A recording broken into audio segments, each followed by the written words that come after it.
Want to participate in a Don and Mike Show contest? How about this? You or a member of your household can only win once for 60 days. You must comply with any age limitations for each contest. For complete contest rules, send a self-addressed stamped envelope to the mighty WJFK, P.O. Box 3649, Washington, D.C. 20007. Thank you, and God bless. Everybody loves Don and Mike. Okay, first, La la la. how are you today? Me? You, Mike, not you, the listener, not you, Buzz, right. Not you, Rob. You, Mike, how are you today? I'm wonderful. Fantastic. I couldn't be any better. Fantastic, though. I'm a little sore. Sore? Why? The pepper stuff that I drank. Oh, little tender. How long did the fast officially last? Well, you know that big thing that I drank yesterday? Uh-huh. After I finished that, I haven't gone back. So and I had pancakes this morning. I was making a homemade... The fast lasted for 4 hours.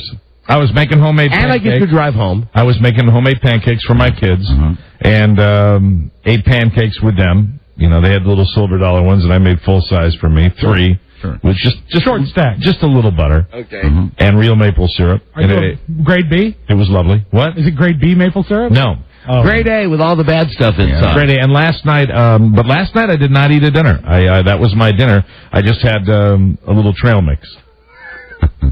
with not many M&Ms in it, though. Oh, good.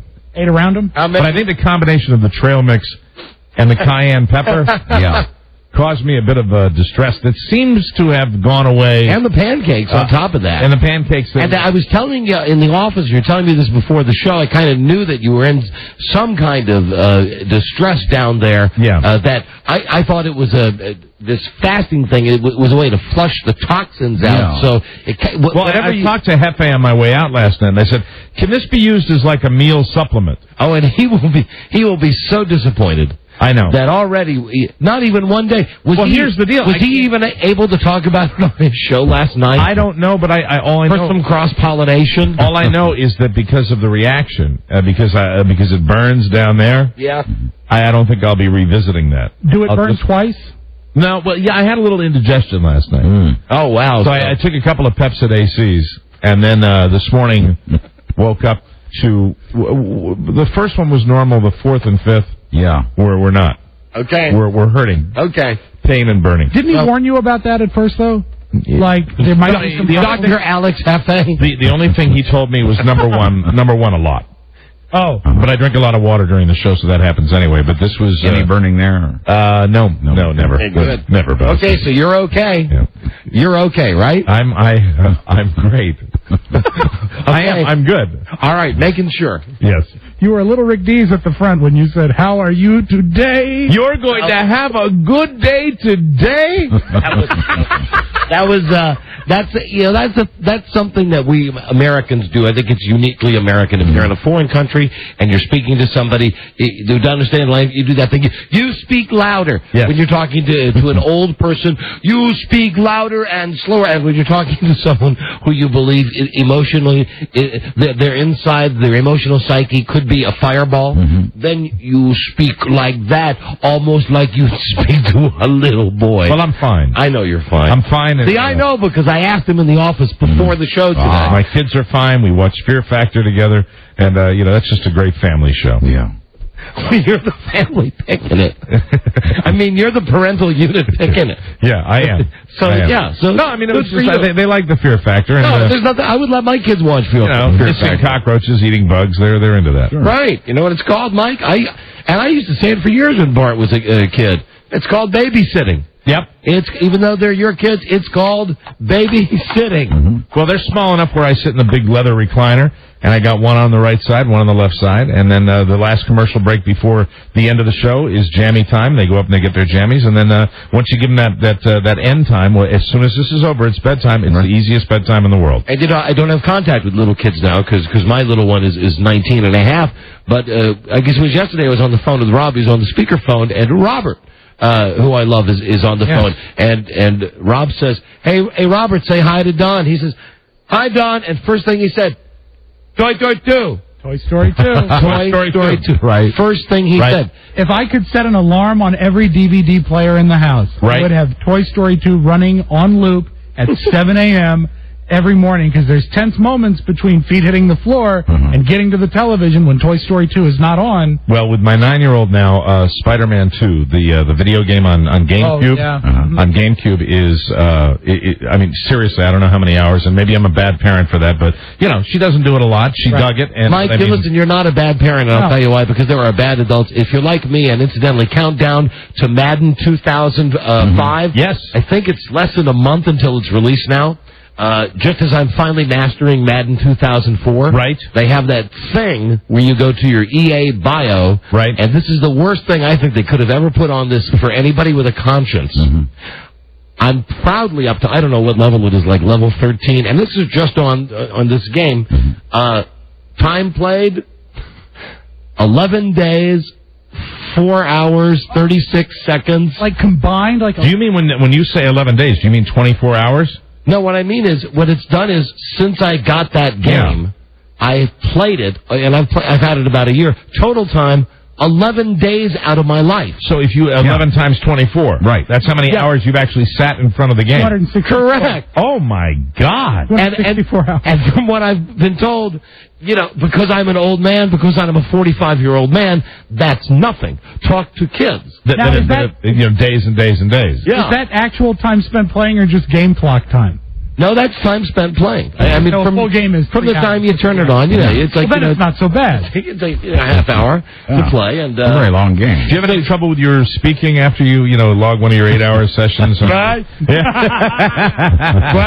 Right, Mike? Where you slur a little bit, Oh, listen, before we start the show, as we're going to do 1 or 2 times a week, because we are trying to go digital here and get rid of the tape cartridges. Yes. We're going to listen to just 1 or 2 tapes and decide if we want to keep them, to put them into the new computer, or if we need to get rid of them. Great idea. So here's one. I don't know if we need this or not. All I know is she's one sexy piece of ass. And I can say that in this new FCC environment. I waited a long time to be able to express to the country. Do you know who it is yet, Mike? Monica Lewinsky? Yeah, baby. How very sorry I am for my part in this past year's ordeal. And no, we don't need this, right? See you later. Of course, I've apologized in private. All right, goodbye. Take care. Your history, fat girl. Goodbye. Oh, hold on a second. Here's Andy in California. Andy? Hey, Don, I've actually got you beat on the video game time. I actually play the NCAA version, but I played for 21 days. Wow. Yeah.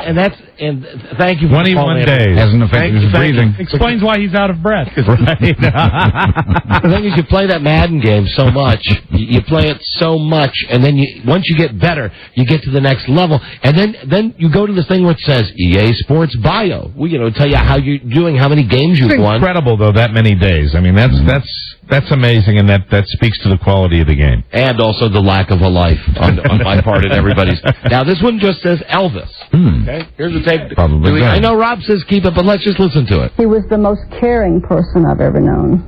He was the most humorous person I've ever known. And how does that jive with the person who refused to let your husband come home to see your new baby? He was the most selfish person I've ever known.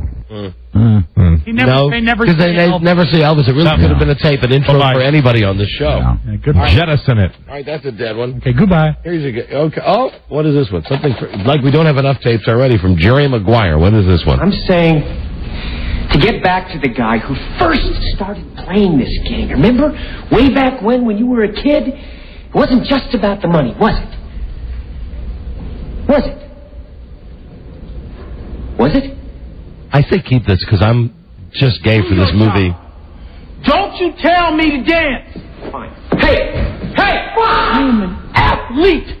I am not an entertainer! Fine! These are the ABCs of me, baby! I gotta keep that. I do not dance, and I do not start preseason without a contract! Fine! Jerry, talk to me. Breathe. Breathe, Jerry. Sorry, sentimental favorite. I'll just throw in the flag on that one. Jebby.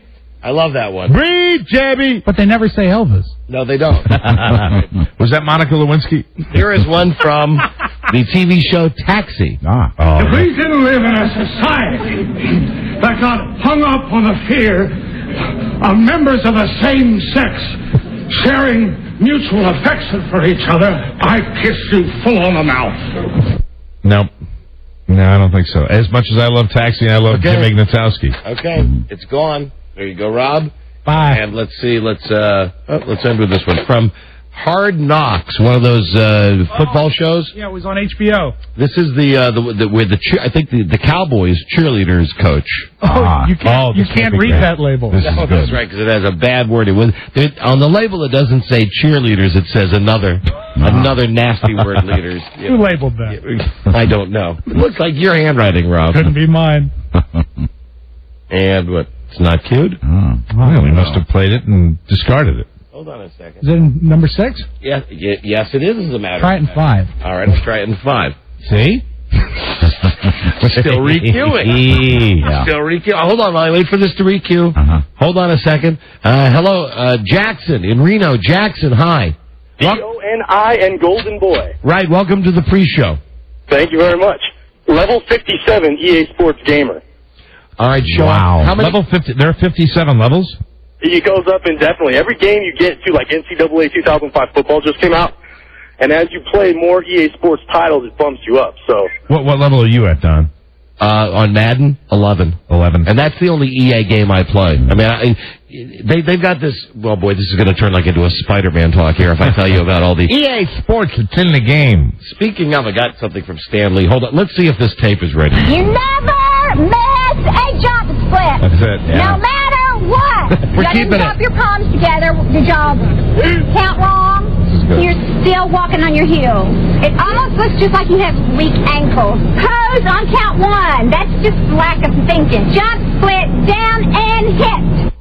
That's the keeper. Man, I like that. We're unanimous on that one, Rob. You never miss a jump split. That is a keeper. Do you have just a moment for a groaner? Yeah, why not? Sure. Okay. I'll give you just one today because we're running so late. It's Very only good. 12 minutes out. Hello.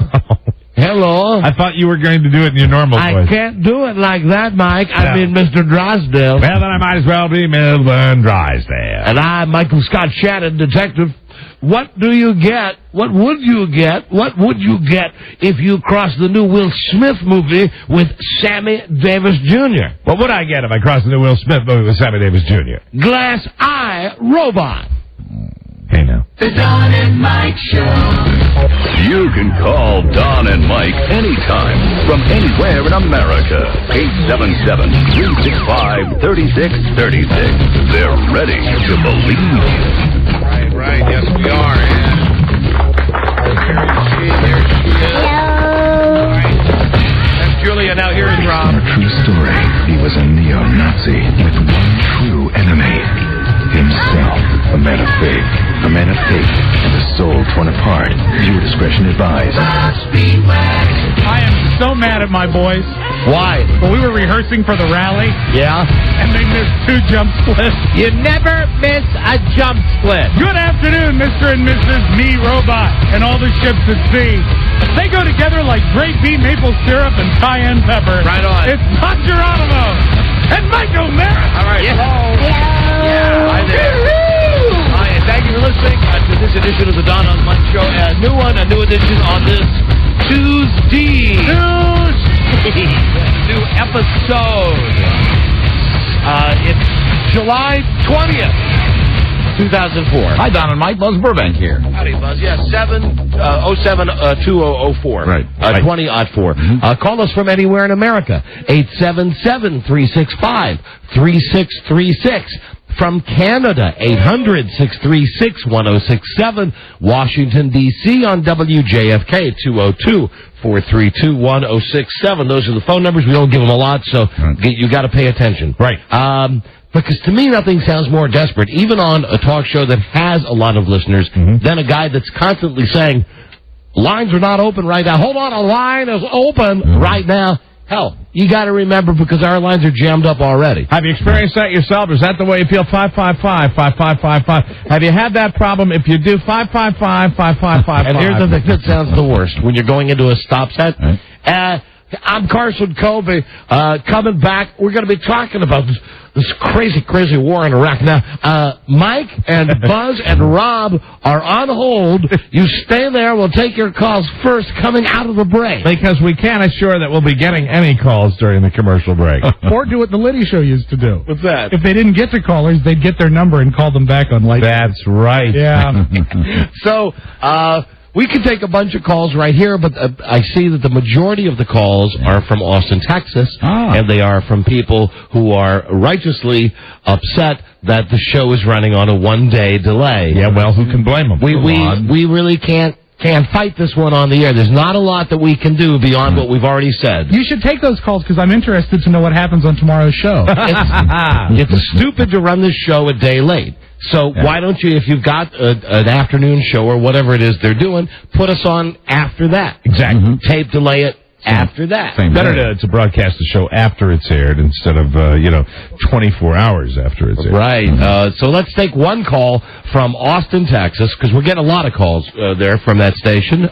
Here's Tab. Hey, Tab. Time machine. Time machine. Yeah, right. Time machine. I tell you, I live 100 miles north of Austin and 100 miles south of Dallas, and it would be just something nice to hear you in real time one day. Right. Well, there's really nothing we can do right now. In that part of Texas, I don't know. Now, see, we've resigned ourselves in the Dallas station. That's the only spot they got. Put us on late at night. Yeah. And they're in Austin. What we say is, great. It's a talk format on FM. It's got Howard in the morning. Fantastic. If you broadcast the show a couple of hours later, you're not going to really, you're not going to damage the relevance of the show as much, but you do it the day after. You're killing them. I mean, it's a day-to-day thing. And we're not going to hide the fact. We're not going to hide the fact that this show that we're doing today is going to be heard tomorrow. Yeah, tomorrow morning in Austin, Texas. Yeah. Like I said yesterday, God forbid anything awful was to happen. Yeah. What would they do? Well, it looks silly. And a lot of people, that aren't radiophiles are going to hear the show and say, what the hell are they talking about? Right. So anyway, we know it's dumb, but we've fought this battle so many times with radio stations, and this is an Infinity-owned radio station. Yeah, pretty much radio stations can do what they want. Where the company came to us and said, we're going to put your show on this station. We said, that's stupid. And they said, well, okay. Incidentally, fellas, did you check your checks? Are the checks coming? Right. And now they said, yes. They go, okay. That's the bottom line. I'll tell you what, I love you guys, and I'm just going to stay listening. All right, thank you, my friend. Stay listening. That's another one of the old mottos. I bet they end up just wising up and figure it out to run the show. If they've got some scary good guy that they want to have in afternoons. Well, that's the problem. There's so many other good shows. There's no room for us. Run it. Right. They won't. No, they won't. No, because, whatever. Because whatever. So that's what's happening there. Thank you, everybody from Austin who's calling. And see, those people are dedicated because they're calling now. Right. And the show's not on now. They've taken the time to figure out the logistics of when this show airs live in America.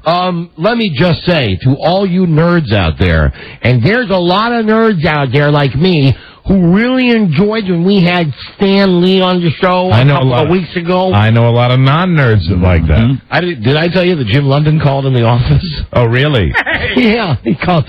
Jim London, the local radio guy. Good man. Just called, a friend of ours, just called, not talked to him. I don't know, put that tape away. What are you? Don't even have to know. I know what the tape is. The tape Oh, ice cream. Well, and donuts. Okay. So, all right, put it back. Well, you know what? No, don't, because I'm going to go somewhere else. Okay. I want to show you I'm not going to do that. Different direction. So anyway, Jim London was nice enough to call in the office, and as a competing DJ, works on a country station, just said, hey, that thing with Stan Lee, I loved it. Yeah. Now I realized what that segment was. It was just me climbing into, his condo. Entertaining. And Yeah, but your boyish enthusiasm during that segment amused everyone. And now, get ready for this, all you nerds like me.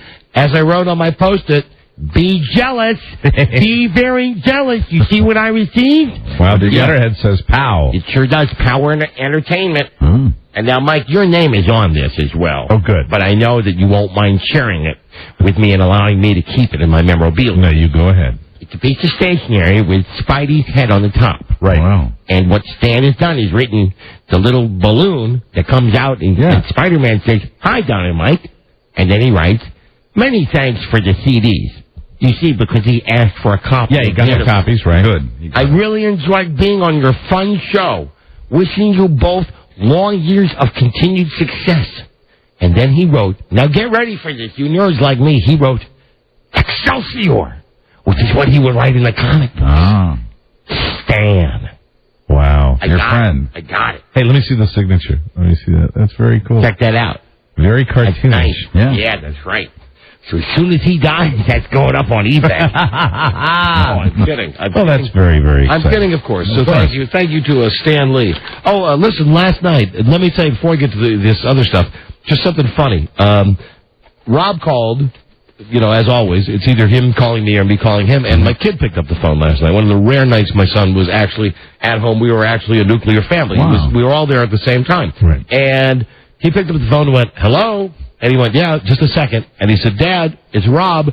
And then as he was walking across the room to give me the phone, the three of us were watching some dumb girl show that Frida wanted to watch on television. As he got closer, he said, the same way that I always say hi to Rob, he said, hi. And It was eerie. I don't know how long he had you going, and thank God you didn't say anything or talk the way that we normally talk. It was eerie. Well, what happened is he said hi, and I went into whatever it was a John Ritter thing. Yeah. And then I hear in the background, give me that. Or actually, it's off my, give me that. And I said, aha, I've been had. Yes. But I love it when he's turning himself into a mimic. Yeah, and he's got the genetic disposition because I got the same pipes, and it was eerie. I didn't care for it. Make him stop. Thank God that you didn't call, you didn't say, the meeting's been moved to Wednesday night. Planes came out of the hood. Yeah. Here are the final plans on who we're killing. Oh, dear. So anyway, I thought that was funny, and then he tried it again today, this morning. Yeah, but I truth him. I told him I was Carrie. Aha, the laugh was mine. There you go. Listen, I was going to mention that thing about the disc jockey. This is unrelated to the disc jockey, but I just want to talk about... Oh, and I got something great about Wendell Hall here at the beginning of the show. Smoot! Our engineer.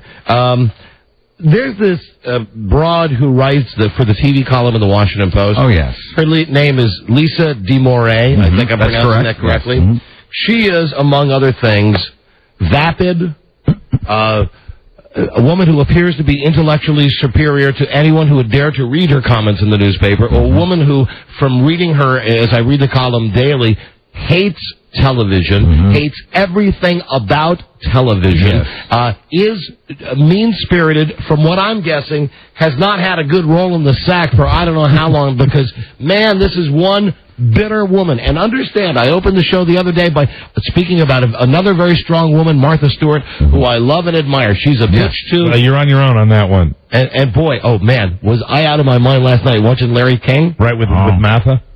She's so great. Listen to this. He says to her, she's so great. You've come full circle. I mean, now it's just unabashed love. No, take that frown and turn it upside down. Listen to the cojones on her. She's on Larry King, and he says, so, you're going to have to do the jail time. What do you think? She said, I'm going to write a self-help book. And he says, about what? And she says, with a straight face, I'm going to write a book for people who are going to be in court. I'm going to write a book for people who are going to be charged with some offense or going to be sued, or people who are going to be in accidents in their cars, because I want them to know, what do you say to a lawyer? How do you act in court? What are the things that you do? I can write a book. And she says, Larry, there are no self-help books for people who are in court. That's brilliant. Wow. And rather than saying to her, you are out of your freaking mind, or at least saying, gosh, that's bizarre. Right. It is intriguing. There's no response from him. But I watched it and I just thought again, I love her more than I ever have. You want to marry her? She's got she's got some cojones. And she wants to make clear that she didn't in any way mean to compare herself to Nelson Mandela. She just cleared that up on Larry King last night as well. Wow. Isn't that great? Yeah. There have to be people that are telling her, honey, just go on these shows and be contrite. Even if you want to get the plug in. Sure. Because the part that I watched earlier was just like... I don't think she's a woman that's capable of contrition. It was like the press conference. She said, Larry, one of the friends said, Larry, what's your message, Martha? My message is I'm doing well, and Our magazine is a really good magazine. She's it was doing like the promotion the first thing right out of the chute. God. She's a businesswoman. So I say that will be a huge bestseller if she does write that. Legal etiquette. She is one just crazy bitch, okay? But I love her. Yeah, admire her. And then there's the woman from the Post, who I would classify the same way. Right. But you don't admire her. Me no love What did her. she do now? Well, here's the thing. In the midst of all of the other crap that she writes about in the newspaper, she had, in essence, this is what I have figured out her job is. She writes about what's on television, okay? She's not necessarily a critic. She reports on the ratings. She reports on who's getting fired. But as you pointed out, she's not a big fan of television. No, yet she has the job as a TV reporter. She gets flown to Los Angeles or New York for these press junkets, where CBS, NBC, Fox, whatever the network, they pay for these people to come out because they want them to write stuff about their new shows in the newspaper. Right. So I figure in this society of people who have these cushy, good jobs where they get paid good money and get flown around the country and just get their asses kissed to write stuff about TV shows, there's got to be, maybe tops 50 of them. Maybe 50 of these people who write a daily for a major metropolitan newspaper or magazine. Reasonable. Okay. So, in the midst of all the stuff that she's writing here about what she does and doesn't like, she does something that even I found to be heinous. And I'm a tough guy to piss off because I like a good joke. I've always said that. And I like... You know, you didn't piss me off yesterday. I know. Now, I'm not talking about yesterday. I was making a joke. Here's the thing.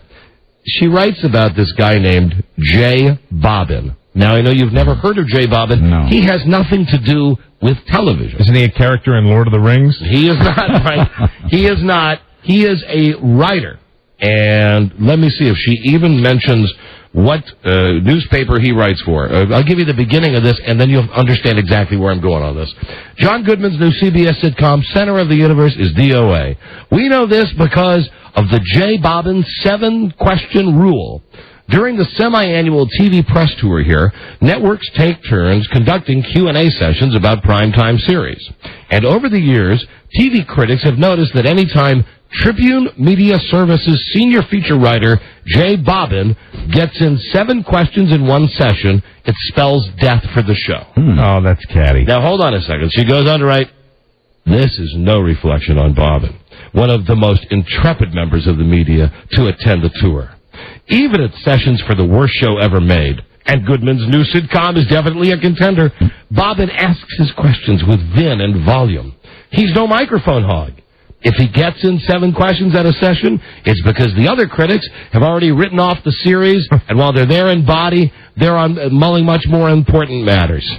Some network publicists know about the Jay Bobbin 7 questions rule, and because people are naturally superstitious, what she goes on to write that sometimes even like they'll say after. So what she's doing in a roundabout way, it seems to me, is that she's getting very inside and she's complaining about the fact that this guy got too much time. No. I don't read it at all like that. Okay, that's what it sounds like. I take the side because what she does is she goes on to write. What it is it's a joke about somebody that you're in a very small group of people with. No one knows. That nobody really knows. Right. Like, for instance, there's a guy who used to work at this station.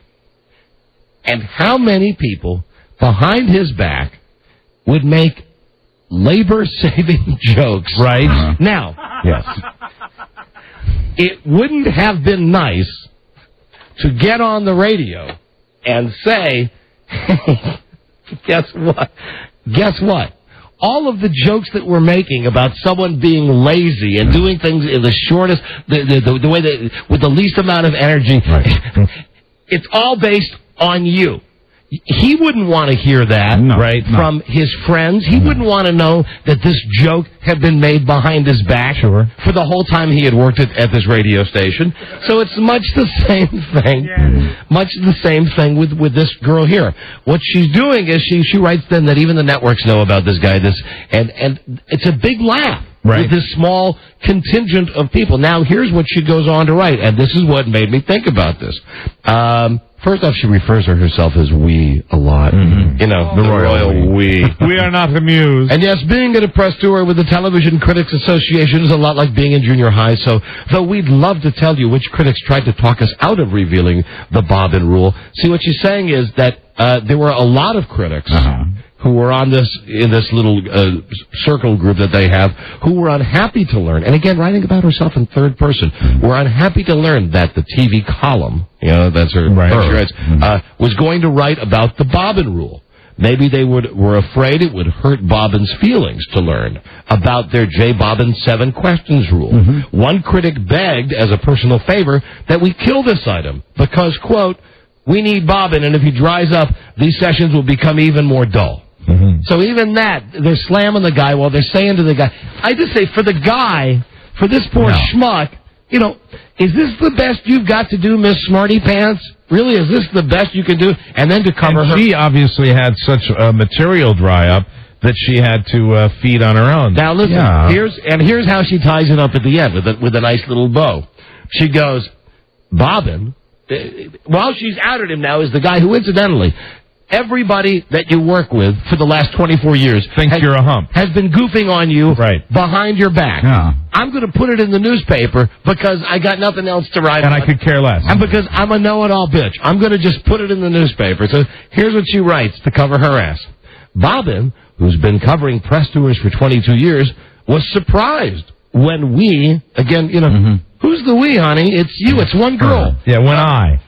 When we told him about the Bobbin rule. Hey, that had to be a nice conversation. That couldn't have been too awkward. She writes, quote, until now, I was not aware of it, he told the TV column, at which point those critics who objected to our writing about the rule came over to monitor the conversation, and patting Bobbin on the arm, assured him the critics all think very highly of him and hope that he will not clam up now that the cat's out of the bag. And then the poor schmuck gets quoted, that will never happen, Bobbin said with a smile. Oh, God, and it's so gutless. You bitch! You heartless very mean bitch!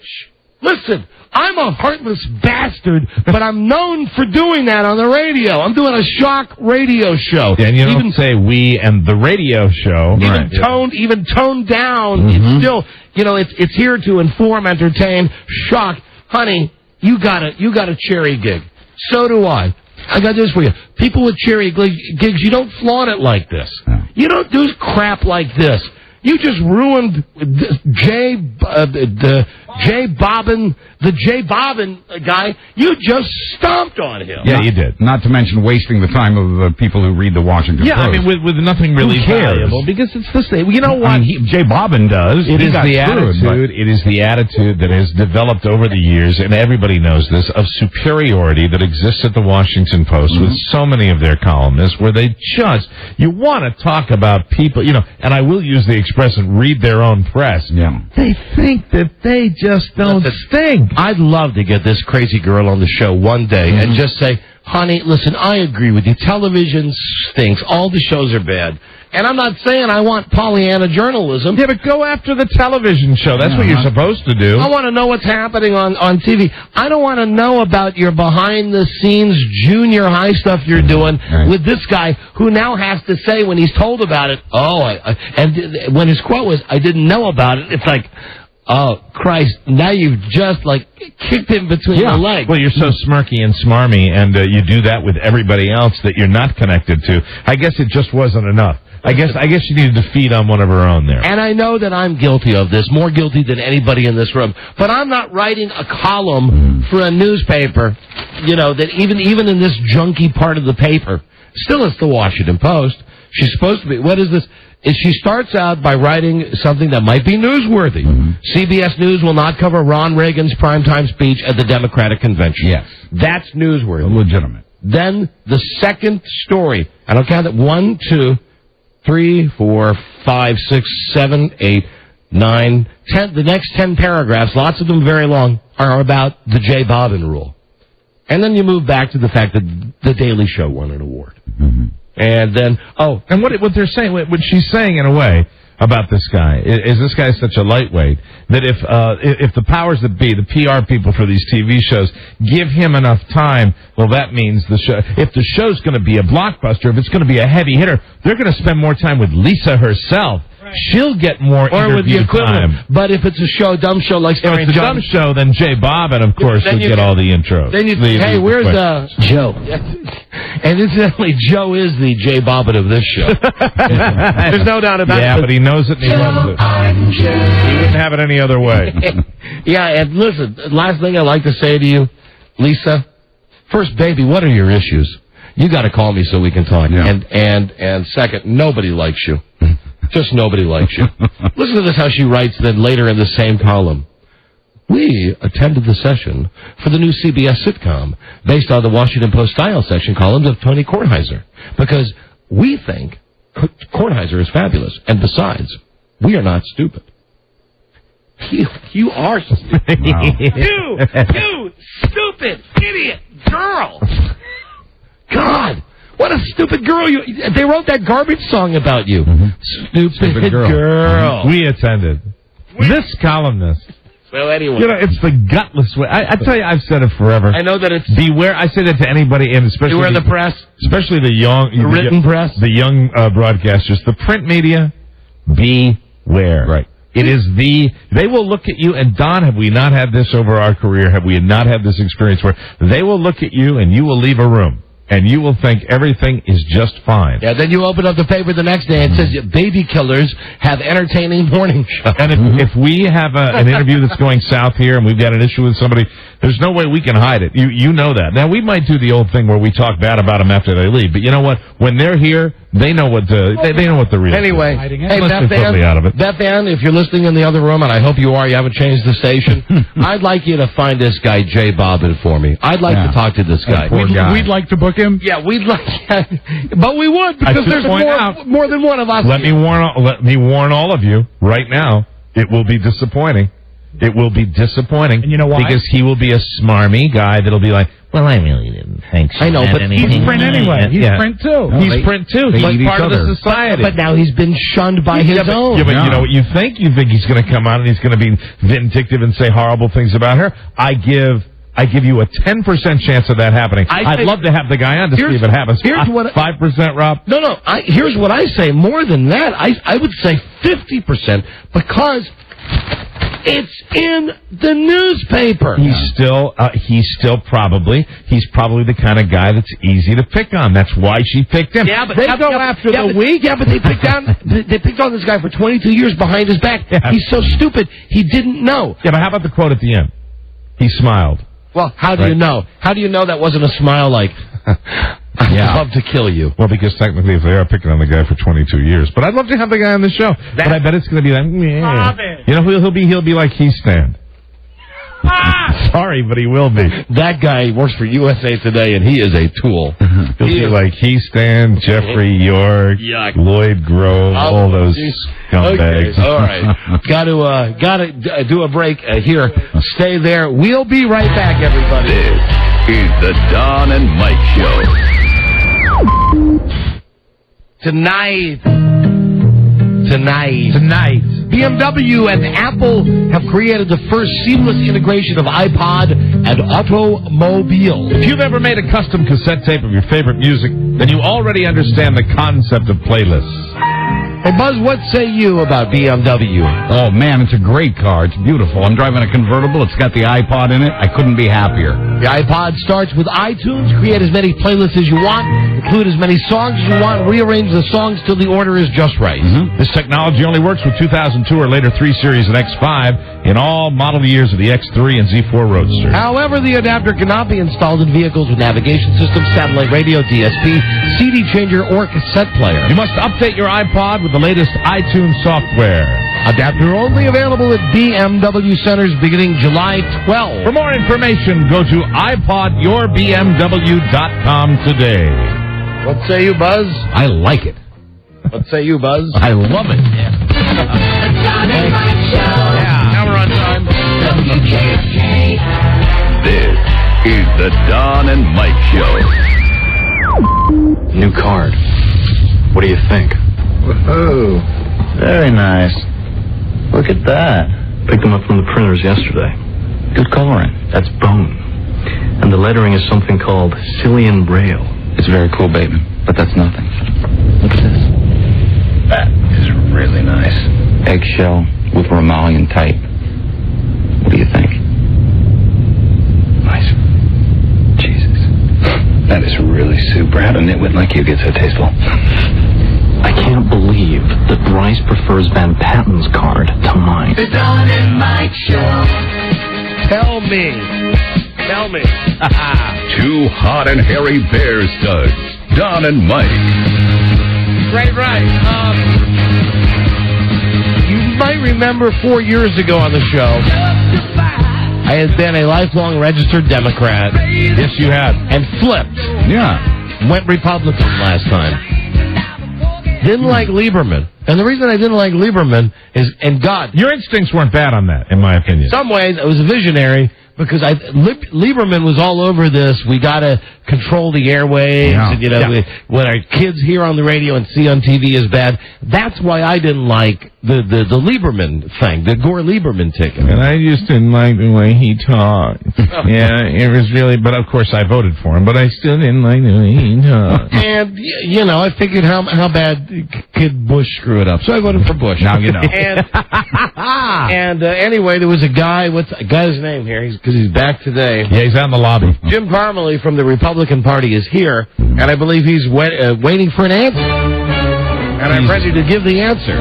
He's bringing gifts, of course.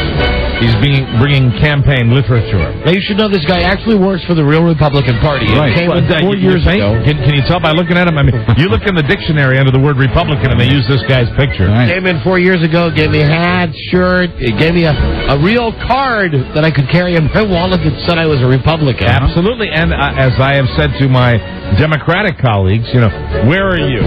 Where are you with, and Don, I know you don't like this word, the swag. Mike, I'm with you since I read that Donnie Brasco book. Where's our swag? Where's the swag from the Democratic Party in Northern Virginia? That's my question. And once again, he's come back with his... So here he is, Jim Parmalee, wearing the nice button-down shirt, the red, white, the blue tie. Hi, Jim. Hi, thanks for having me. And I'm not looking for an answer today. I'm asking you to wait until after both parties have had their convention. I wanted to come in because I've heard you talking about your concerns, and I wanted to bring up the point. Yes, where are the Democrats? Why have they been ignoring this show? Yes. And to come in, bring you some information, and to remind you and the listeners, what the Republican Party has done. We've been a friend to this show for 20 years. Now listen, Democrats, I want to tell you something, Democrats. How can you have been a friend to us for 20 years? I'm not prepared to debate this man on this issue. It wasn't until 4 years ago that we even had a real political guy come in here. Well, Ronald Reagan had you guys down to the White House. Okay, you're right. Okay, you're right. Okay, you're right. You're right. And our back was turned by Clinton. Right. And then now by Bush. Yes. And then I kept my promise to you, as President Bush is keeping his promise to America. I brought tickets for the swearing in. They were going for $1,000 on eBay. You did. I remember it. Wow. I remember you did. And I'm prepared to do the same thing this year. My God. I would like to appeal to anybody that is connected with the Democratic Party in this area. And now you represent what, Northern Virginia? What the hell are you? I run a Republicans United for Tax Relief. I'm also president of the Northern Virginia Republican Political Action Committee. Okay, I would like to I'd like to, Mike, just give me a second. Go ahead, Don. I just want to say, they're politicking for the vote of a man who is a retard. Okay? I'd like to point that out. I'm the tard. Yeah, but I'm saying that even though you are the tard, that this man's counterpart in the Democratic Party should post down here. For 20 years, they've done nothing for this show. And I think it's time for them to step. I am not prepared to debate him on this issue. I'll debate him on everything else he stands for. No, I don't want to have a political debate. You simply wanted to know. I believe you want to come down because you heard me mention I'm whiffling. I'm waffling. That's whiffling. You're flip-flopping. I think after you've seen both conventions, you've heard from Governor Schwarzenegger, you've heard from Senator McCain. Hold on. You are going to come back into the fold. No. Giuliani's a good man. Schwarzenegger's an idiot. We both know that. Come on, we both know that. This show with hours of comedy. Now, he has. Why would I wait for the conventions when the conventions won't even be on TV? I know that they're going to be boring. Nothing's going to be said at the conventions that are going to sway me. And I saw it Fahrenheit 9/11, and while Bush is an idiot, I found fault with Michael Moore as well in the way that it was put together. However, it's at this point that I must say to you, in the great words of Billy Ocean, hey, you. Get out of my car. Get out of my car. Let me point out, though, the issues that you are concerned with President Bush on, Senator Kerry agreed with them. Senator Kerry voted with him on. Do you understand the spin?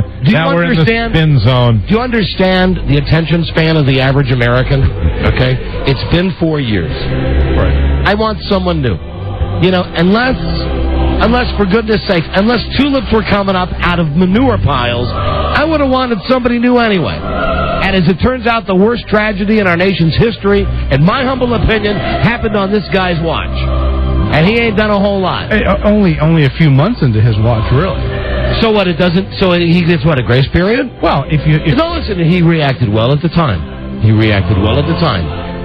But I don't know what the hell we're doing in Iraq. Don, are you prepared to offer your allegiance to the Democratic Party now? Let me ask you, what the hell are we doing in Iraq?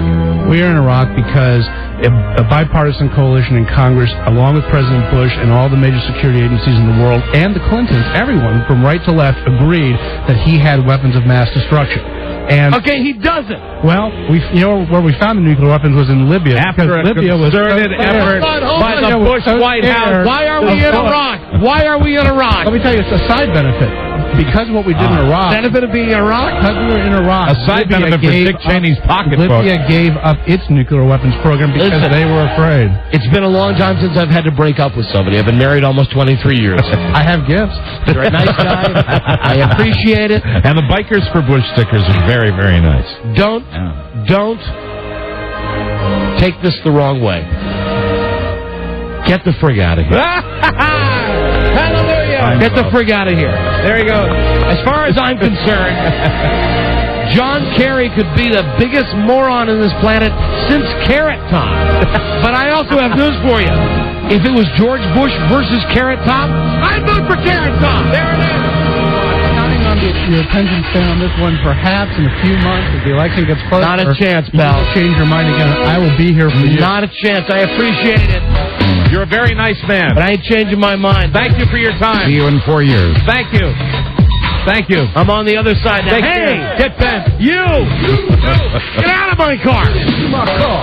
No, don't get in. Get out! Get into my car! Dumb, nerdy guy. All right, there you go. So, thank you, Don. Welcome back. Welcome home. That's that. Yeah. Welcome back to the right side. Let me just say, I think things will still be effed up with John Kerry. I have no faith in any of these people. I really, you know me in politics. I don't know. All I know is just, where's the exit door for Iraq? I think it's time for change. Just let's get the exit door. Let's proceed to the exit in a timely manner. Let's get our concessions on the way out. I'm just so glad that you, regardless of how you rationalize it and how you expand your base by making these statements, I think that down deep in your soul that you know you're making the right decision. And I want you folks to know something. And you're prepared, of course, if the new guy gets in and 4 years things get bad or worse, God forbid, I'll go back. You're prepared to jump ship again. Yeah, what the hell? Who says you can't go from? Why is it that if you're one, you got to be one forever? You don't, and I think the electorate has proven that. I mean, that's the great undecided mass of people out there. I'm decided. That's what this election is going to hinge on, and you were undecided, and now you've come out and made the statement. As I said, he did it for me himself. When I saw Bush on television months ago, doing these interviews, he settled it for me. Right. And I think he's a dope. But that's easy to say because he does so many things that are dope laws. Well, it's fun. Yeah. And Kerry's probably a dope as well. Dope, hold on a second. I love these calls. Don got lyric to song wrong. What song? Get out of my car. Oh, damn. Christ. What? You know, can I tell you something, sir? Here in the world that I live in, which is 98% perfect all the time, on the rare occasion, you know, it's like, let me ask you something. You have any idea who Tom Edison was? Thomas Edison? Tommy E, as I like calling him. Little Tommy Edison. Little Tommy? Little Tommy. You know, not to put myself into his category. All right, let's talk about P squared. You know, Hobby Picasso. There you go. He's painting his picture. He's got like an eye going where a nose should be. Say, what the hell are you doing? Hey, Pablo, you got the lyrics wrong. Yeah, you think some guy would come in into a studio and go, hey, dude, come on, let it go, man. It's my 2%. It's the 2% where I'm not perfect. Yeah, you think? But how many times, Don? How many times did you play that record on the air? I don't know, countless thousands of times. I must agree. But it doesn't mean I listen to every single word. I must agree. Do you think people walk up to Stephen Hawking and go, "Hey, short stuff, move your lips"? But it's you think that happens? Why do you care, sir? Let me ask you. Let me just say something. He probably doesn't like the statement that was just made. I'm more perfect in my profession. I'm sure you ever will be in yours. And if it makes you feel better that you called up and I got the lyrics to some stupid song wrong, that's okay. That's okay. Yeah, but you're saying to the Republican dude, get out of my car, when actually the song is get out of my dreams, get into my car. So are the Republicans in your dreams? Hey, sir, if you were back in the day, would you give Henry Ford a hard time for not putting a CD player in the Model T? Yes, you would. I probably would. Yeah. I thought the lyric was "Get off the phone line." Isn't that it? Hey, you. Maybe it's get in. Who cares? Yeah. It was a goofy song, and we found the song. You dope. Just get out of it. I know I sound like a fag for knowing the song in the first since place. we're picking the song apart right now, would the lyric to the song indicate that he wants this girl to get out of his dreams because he's dreaming about her and get into his car? It's not a girl. Exactly. No, it's not a girl. It's a guy song. All right, goodbye. Hold on, I got another perfectionist on the phone. Oh, good. This must be Billy Ocean. Tony the perfectionist. Hello, Tony. I'm not really a perfectionist. I'm just thinking that you meant to say, hey, you get off my cloud. No, I didn't. Is it? No, I thought it was Cloud, too. Well, that's a different song. No, but I definitely wanted... I thought it was McLeod. McLeod? Hey, you. And the guy's right. It's get into my car. Right. It's get into my dreams, get out of my car. But, come on. What are you doing? What are you doing? Seriously. I mean, when God was creating the earth... Right. Do you think that those, whatever the cells were that were formed, said, hey, dude, you missed a spot over here? You know, I don't want to make it up here. I'm taking myself too seriously. We're just playing here. You know, come on. And the guy from the Republican Party could not have been nicer. Yes. He took it like a man. Yeah. Hello.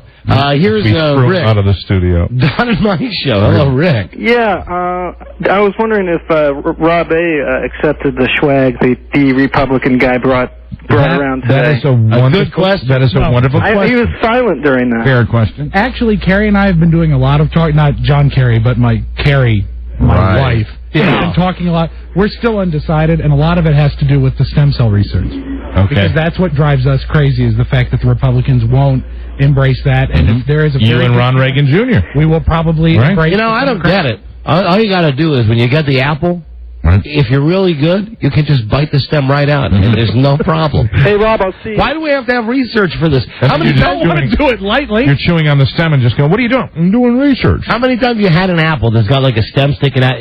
Just to make it a cleaner process, you just go down the middle and go, spit it out. How many times have I walked around the hallways here and looked at the women here at WJFK and said, hey, great stems. Do the research. Check out the 1940s. Check out the stems on her. Hey, McLeod. All right, see you later. Bye. All right, goodbye. Bye. Goodbye. Hello, Joe D. Don and Mike show. Hello. Hey, how you guys doing? Hi, Joe D.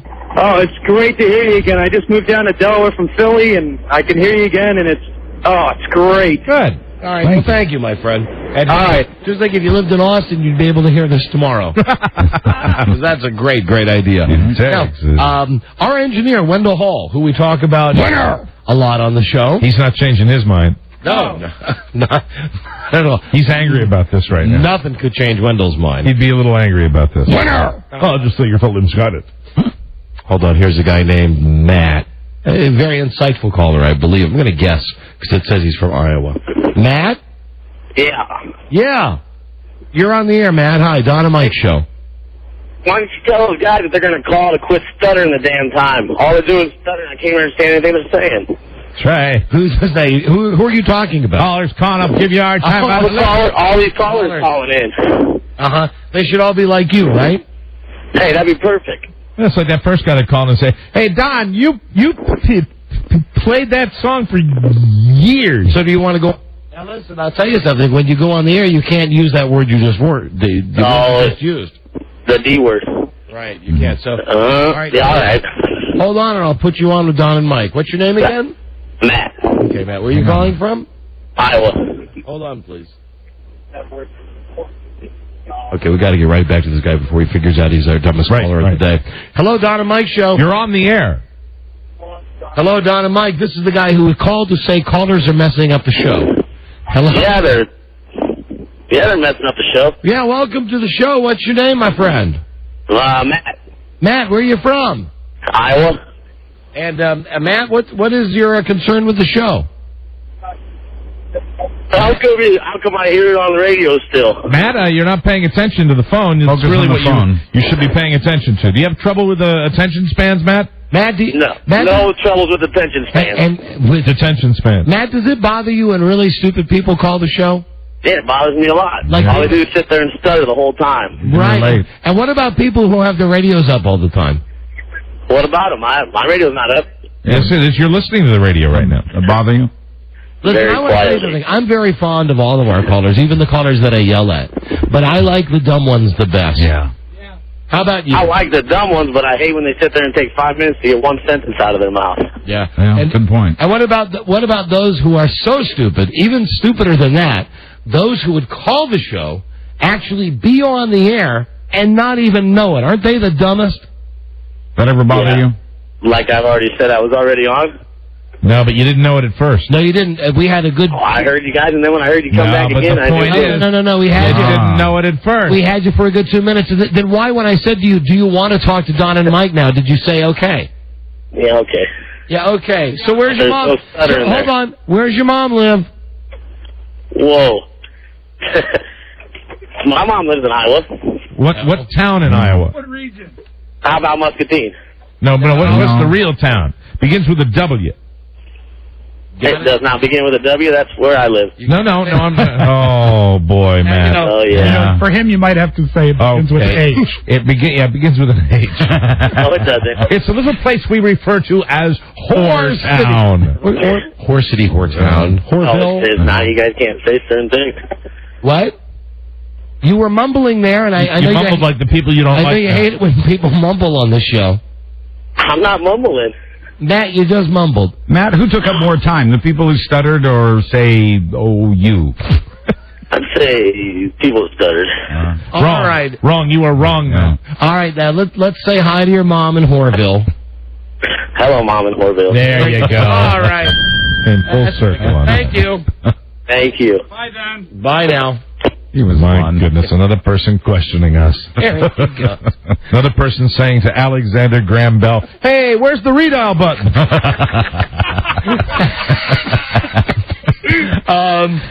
Wendell Hall. I guess we'll discuss Wendell Hall when we got to take a break here. Yeah, it's a Nam Jam with Wendell Hall, our engineer. Yeah. Wendell has hipped me to some inter-office memorandums sent via electronic mail, Mike. Excellent. And not only does it paint a wonderful picture of what they're doing around here to install the computers, but there's also a delightful insight into the life of Wendell Smoot Hall. Oh, good. That's pointed out in this memo, which was given to us, and I spoke to Wendell personally before the show today, and he has no problem with me reading this. Really? So I think it's interesting, and we should also thank Wendell because the computer in the back of the studio now works thanks to Wendell Hall. Yeah, absolutely. Got it done. Wendell Hall. Winner. Shotgun. Yeah. Junior Walker of the All-Stars. Yeah. Listen, while we go to break, we are playing for how much? $200 today. Oh, very exciting. $200 with the new secret sound, where we add $100. All right, turn that up. Where we add $100 every single day until we get a winner. Okay. Common everyday sound. Very curious sound this time around. Here it is now. And for those of you not a fan of the clicking sounds, you'd have to say this is not a clicker. And you know me, I hate the clicking sounds more than anyone, and I really was fond of this sound. Yeah. So call right now, be the 100th caller. You'll win $200 if you can identify this sound. There it is. What's that sound? That's a common everyday sound. We had $100 a day. Now it's worth $200. You be the 100th caller at 877-365-3636. We'll be right back. This is the Don and Mike Show. I don't want to talk to you. You may be mad today. Don't talk to me. It ain't been easy living with you all this time, the things that you've done to me. Trying to pick at my brain what little bit's left of it. Hey, look here. I'm not all the way crazy. The Don and Mike Show. Still USA, the home of the world-famous Detroit Sound.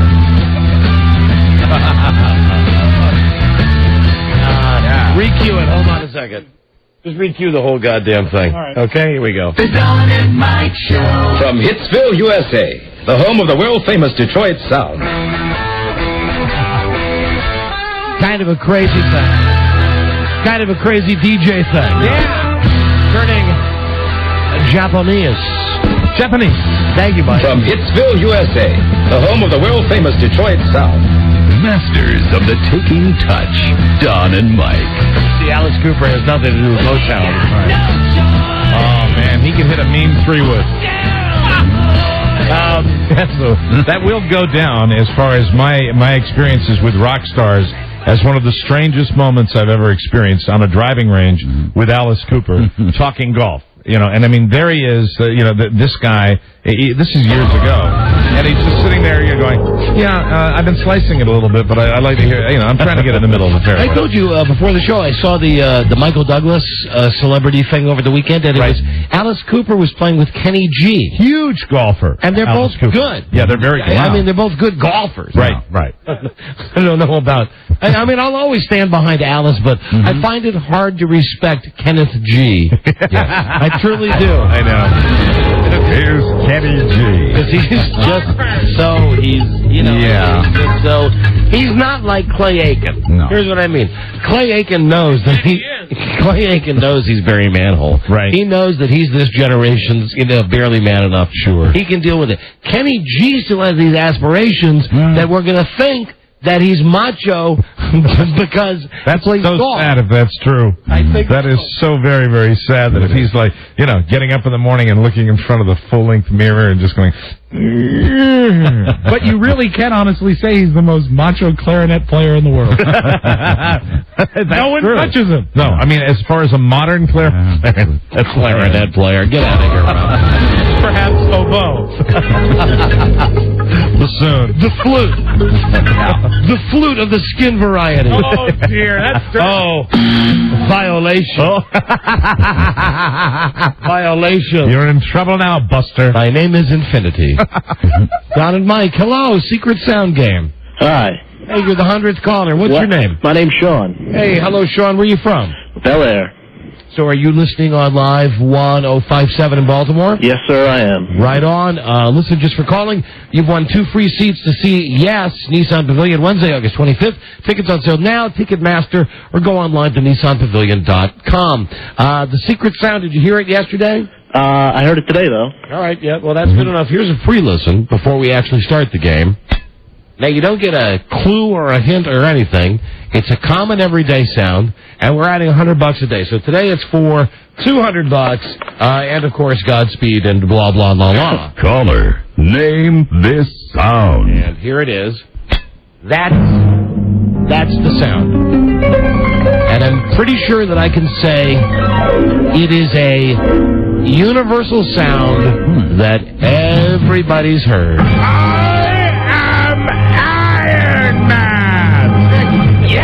I forgot about that part of this contest. Yeah, I got to shake it up once in a while. Listen, here you go, $200. What's the sound? Is that the sound of the flicking of an empty beer can?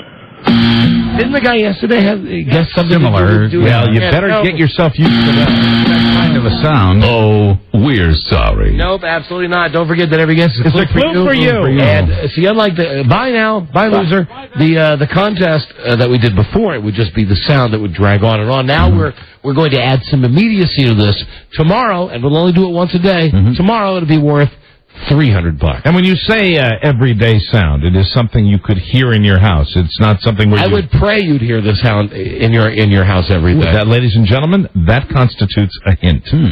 What, Robbie? What's a variation on this round of Secret Sound is that as it gets easier, the prize gets bigger.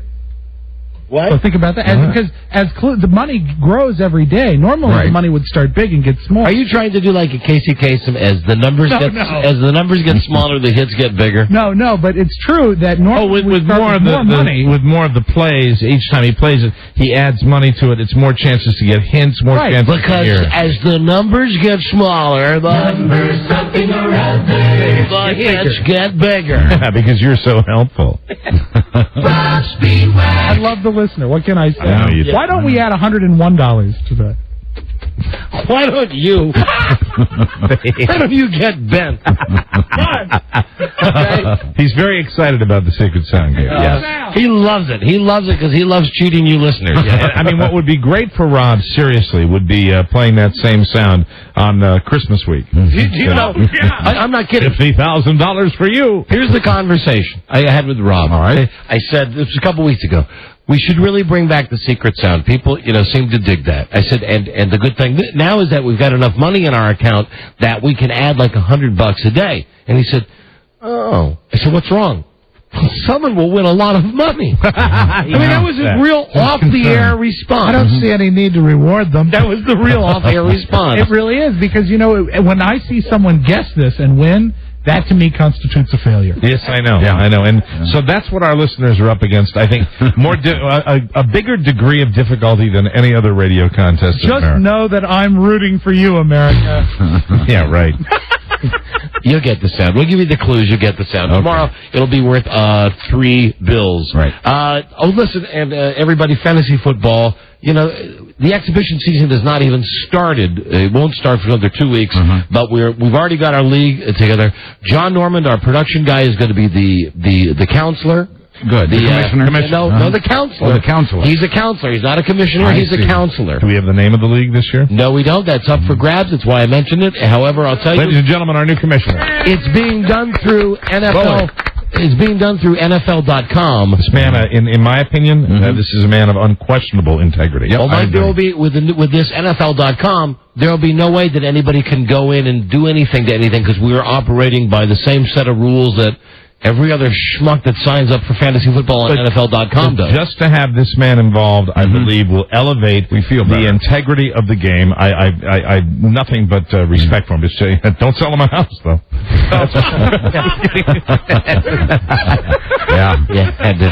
You had to mention I kid because I love you. That's fine. That's fine. Yes, we'll be doing it through NFL.com. It's actually mirrored on CBS Sportsline. They're the ones that handle all the stats and everything. So here's who we've got in the league for sure. We've got Johnny, Johnny Commissioner, and then we've got me, Don. That's 2. Mike is 3. Buzz is 4. Rob A is 5.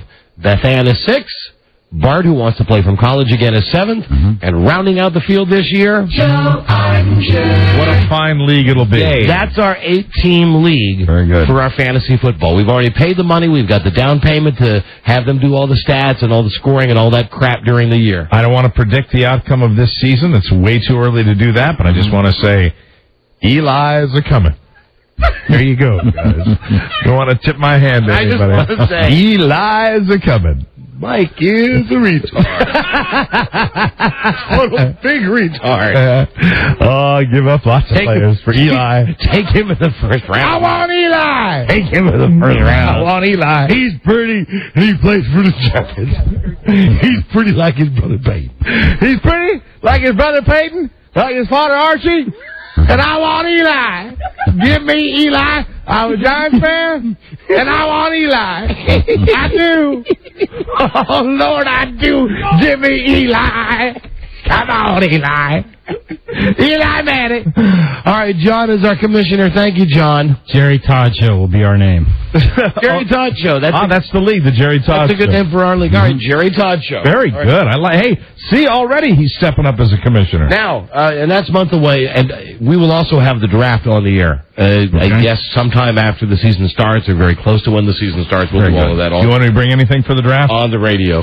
Being as it's on the radio, no, just your attendance, Mike. Okay. Just your attendance. And you want to bring Bloody Marys? I do. Bring them. I mean, it'd be you're fun. right. By that time, enough time would have passed since the last time, so we wouldn't get like a reputation for doing that. We're having drunk shows where we get drunk? Okay. Yeah. And how about you bring pancakes, too? I'll bring the griddle in. Flapjacks. Bloody Marys and pancakes. Wendell Hall is our engineer. He's one of our many engineers. Excuse me, let me... Wendell Hall. Winner! Now, winner! Wendell Shotgun Hall. Winner! Made it happen here in the studio today. There were some problems yesterday. I'm enough of a pro, you didn't know him. But there were... It's winner!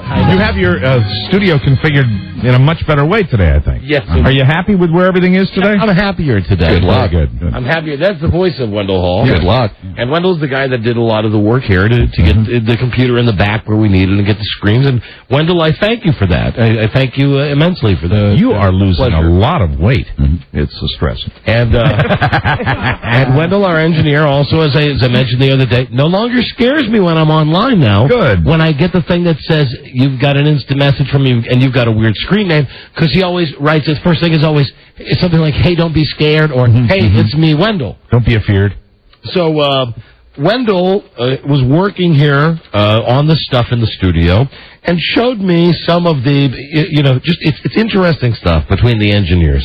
Because we got how many guys working on the studio, Wendell? Well, it depends what day it is. Anywhere from 1 to 5. 1 to 5. 1 to 5. 5 being the top. And still, and really, I was kidding when I said that you wouldn't know it because I bitch about it a lot. I could spend a whole show bitching about how things just aren't quite perfect, right? But they're good. But they're I dare you. They're good enough. Wendell, don't make me quote you because you said you wrote some stuff in the IM on Sunday night about the quality of the studio. That if it had come from me about the configuration. Oh, if I'd had my little way, it would be a whole rebuild. Okay, which I completely agree with. But we're not going to I think that's the only way to do it. But here's you want to move by that, don't you? The idea of the rebuild. I mean, that really is the only solution. Here's the thing. I'd love a rebuild. They will never do it. Right. Write it down. They will do it on the 12th of never. That will be when they will build a new studio for us. And for everybody else. I don't want to mean just us. I mean Ron and Fez and Hefe. We'll all be in the same crappy studio. So we only built this one 5 years ago. It's not done. Wendell sends me the note. The part of it is when I was screaming on the air last week. It's the stuff, they're going back and forth. It's Wendell with the chief engineer, the head engineer for the company, for this area, whatever he is. Let me see. Donna's screaming about something. Alan took me aside today to complain Don wasn't happy because Rob is getting in his way with the touch screens. And then Wendell gets a return from a guy named Jeff, one of the other engineers. There was a meltdown with Cool Edit. That's the name of the software this morning, blah, blah, blah. Here's the part that I found two parts I found interesting. Oh, then way to give away the book title. First to this guy Jeff, the engineer. Let me say, when you're writing an email, you're writing a missive to someone, you're writing something to Tony and to Wendell, as I read, and he carbon copies a lot of people on it. Yeah, it's a whole world. You want to get your message across.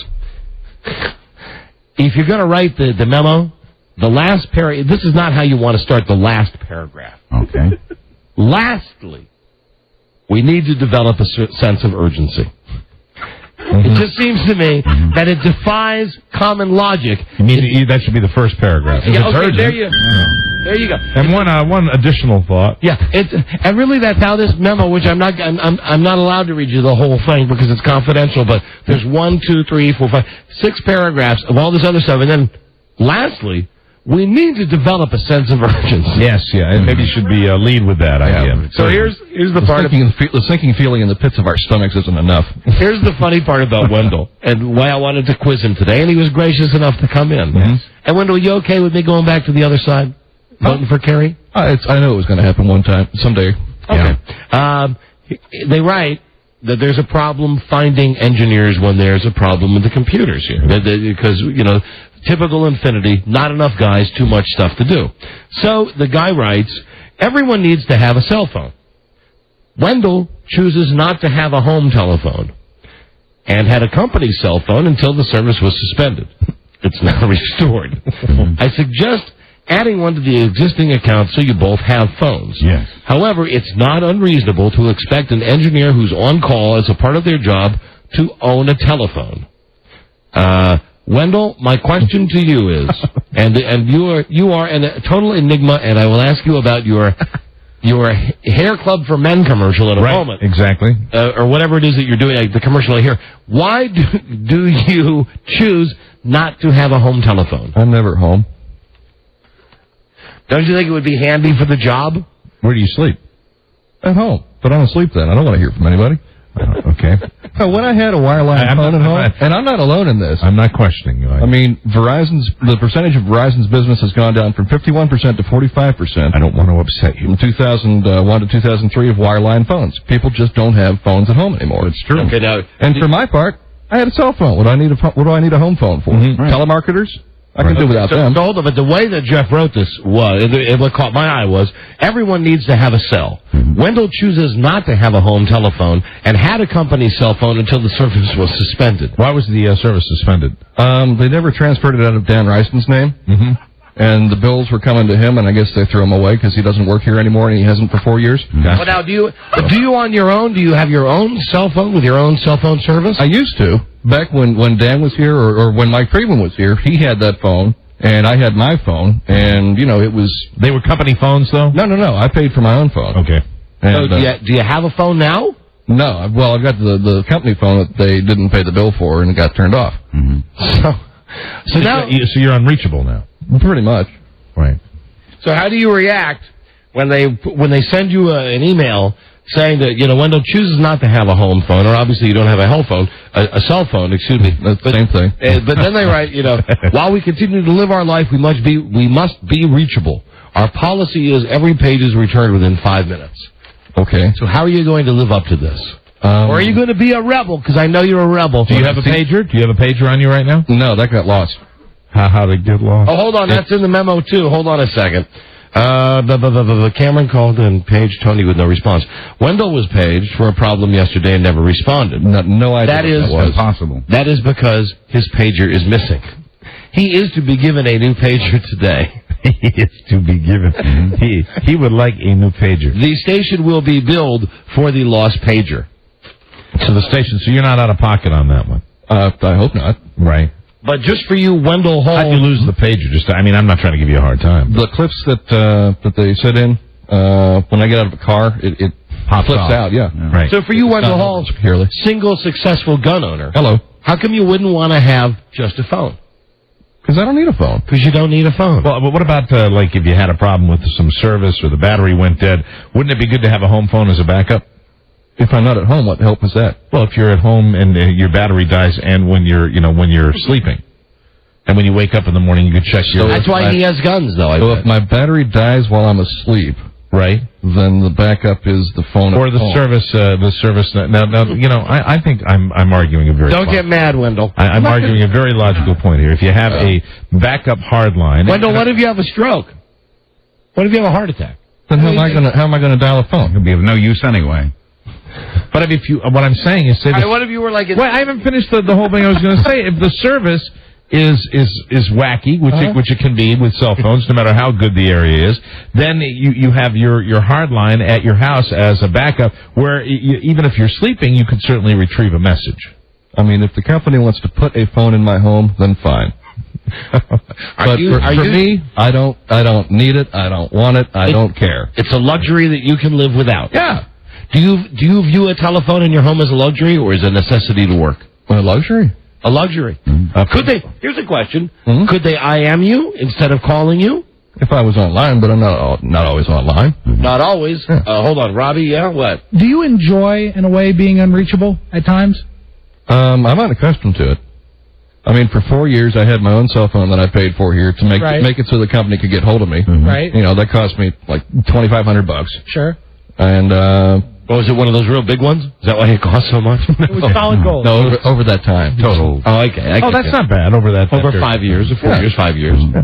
But I mean, when we had just me here, when Mike Friedman left and they didn't hire anybody because it was urgent to, I wound up taking that phone. Huh? We need to be urgent. Yeah. Well, when we get around to it. Yeah, remember, lastly, comma,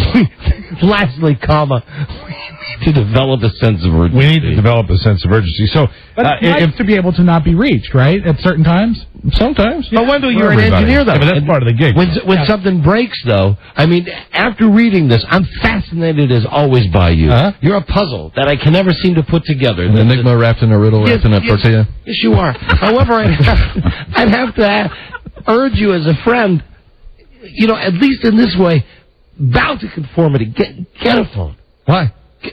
Because for a backup. Because you need it. For a backup. Because one day, this crappy station we work in, it's really going to blow up. Well, I live in the neighborhood. I look for the mushroom cloud on the horizon. And if you have 2 phone numbers, if you have a hard line at home, you could use that really for your social life. Why would I want a telephone for a social life? Okay. What, you talking about calling sex lines? Yeah. I'm 900. I'm saying, for example, you could give someone. I mean, I know you've been separated for a while, Mike, but I didn't think you were that bad off. No, that's not what I'm saying, but thank you for that, Wendell. I'm saying it's moronic not to have a home telephone for a backup, and also you could separate your business from your personal life. I don't do that anyway. All right, Wendell, here's really I might be making an assumption. Here's the question. What if your place catches on fire and you have to call 911? What do you do when you got to call 911? You go to a neighbor's house. You don't call from a burning house. You get out. It's on fire. Yeah. That's a good one from Rob. How do you order Domino's or Chinese food? How do you do it? I don't. You don't? Okay. You're living without. All right, Wendell. So how long have you not had a home phone? 6-8 months. So you had one. Yeah, and it was no use to me. All I got was telemarketing calls. Yeah, there's a reason that's escaping me right now that actually you should have a hard line. You should have a hard line in your house. You should just have a hard line just because. I know. Just because. More people are dumping You can't them. order pay-per-views on DirecTV without a phone line. Right. There you go, Robbie. How do you order pay-per-views? Once again, as with the 900 numbers, I don't. But you say you're never home. You're never home. I mean, I think that's an overstatement, don't you? I mean, you're home. I'm home from time to time, but I mean, I don't spend an awful lot of time there. I think I track with what he's doing. In his own way, frankly, I'm here a lot. He's Dennis Hopper for a new era, for a new generation. He refuses to conform. He refuses to adapt, to assimilate. Of course, if they said you need, if the powers that be said you have to have a home line, then fine, I'll go get a home line. Right. So, I mean, it's not like a deal breaker. It's not like because I wouldn't want anyone. I'm not on a crusade to get rid of phones. Yeah, and I wouldn't want anyone to think you're being difficult. What about your commercial that's currently running is it for hair plugs or for goo that you put in your hair? What medical hair restoration, yeah. How'd you get roped into that one? It was Jonathan Westmoreland. That's sales guy? He's the one who looks like James Carville. Are you using the product? Not yet. What will the product entail? It involves transplantation of hair from where it's growing to where it's not growing. Hair plugs. Wow. Wow. Now, have you researched all of this and before you committed, or did they just throw you a check and say do it? Now listen, a check. You didn't get a check. You're just getting the process for free. I don't know just what's going to happen yet. I haven't. Wendell, you've done a commercial though. Yeah. I mean, the commercial says I'm going to find out about it, and that's what I'm going to do. I mean, this is a compliment. If they're looking for someone around the station, why the hell didn't they go to Rob? Now, if take a good look, he's bald. That's right. I mean, he's bald. I mean, I got a bald spot. You got a bald spot. Rob is, and he had hair laser treatment. Yeah, if they could have just moved that. Yeah, it's true. Relocation. All right, Wendell, so the story is you don't have a home telephone. Right. You're refusing to get one unless they absolutely push you on it. Well, I mean, if it's that important to them, fine, whatever. Okay. But and lastly, Are you developing a sense of urgency? I am. Lastly, very good. I am belatedly. And as long as it's last. And one last thing here, could you please currently the list for us the handguns and other guns that you own now? What do you currently own? Oh, jeez. Now, even you might want to give us just a number. How many you got, Wendell? I don't know. Under 50? Yeah, under 50. Over 25? I don't think so. Really? Under 25. How many handguns? Most of them. Most of them are handguns? I'm a pistol shooter. 10? Probably. I mean, in '84, I took 14th place in the National Law Enforcement Explorer Pistol Championship. Very good. So, very good. And, but I've been a pistol shooter all my life. Right. How many rounds of ammo you got at any given time? No, I don't know. Thousands. Well, I mean, the 22s come 500 to a brick. Because you never know when you're going to need to shoot 500 times at somebody. Well, they're just cheaper that way. It's like $10. Yeah. Okay. You know, I'll tell you, there are a lot of people around here that you know, you say what you will about Wendell, that wouldn't come in here and subject themselves to this. Now, you don't have... That's what I dig about Wendell Hall. So you're saying I'm complimenting you? No, I'm complimenting you because I'm afraid that you're going to kill me if you snap one day. So you don't have telephone, but you have internet. But do you have like a DSL line? Cable. Yeah. Oh, Cable cable. modem. All right. So you got the cable modem. So he's, I mean, the phone company just getting nothing out of him. From you. Nothing from you. Right. All right, there he is, Wendell Hall, our engineer. And Wendell, really seriously, thank you for the help with the computer back there. Oh, sure, yeah. Just, I mean, let us know how it goes. I'm sure there's stuff we're going to find that needs tweaked from. Well, if there's a problem, I'll call you at home. Well, there you go. Thank you. Yeah, call him on his hard line. I'll call you. Okay. Bring me right up. All right, bye. There he goes. See ya. Bye-bye. Wendell Hall, Wendell Smoot Hall. Our engineer, Wendell Hall. Man, oh man. One of these days. Occasionally, those kind of appearances where he's completely under control, those are the ones that scare me. It's only because I warned him. I went up to him in advance and said, hey, thank you for passing along this email. Is it okay to read it today? Why do I need a home? There's really no need for that.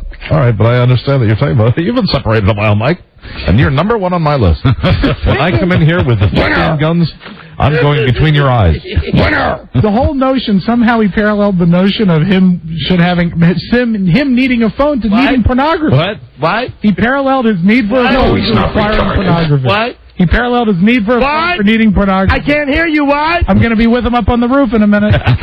We got a break now, Robbie. When we come back, the guy from Sack of Tomatoes and the guy with the restaurant in Sacramento. Free food for bald people every Wednesday. Hello. Right, hello, Sacramento. I'll be right over. We'll be right back. This is the Don and Mike Show.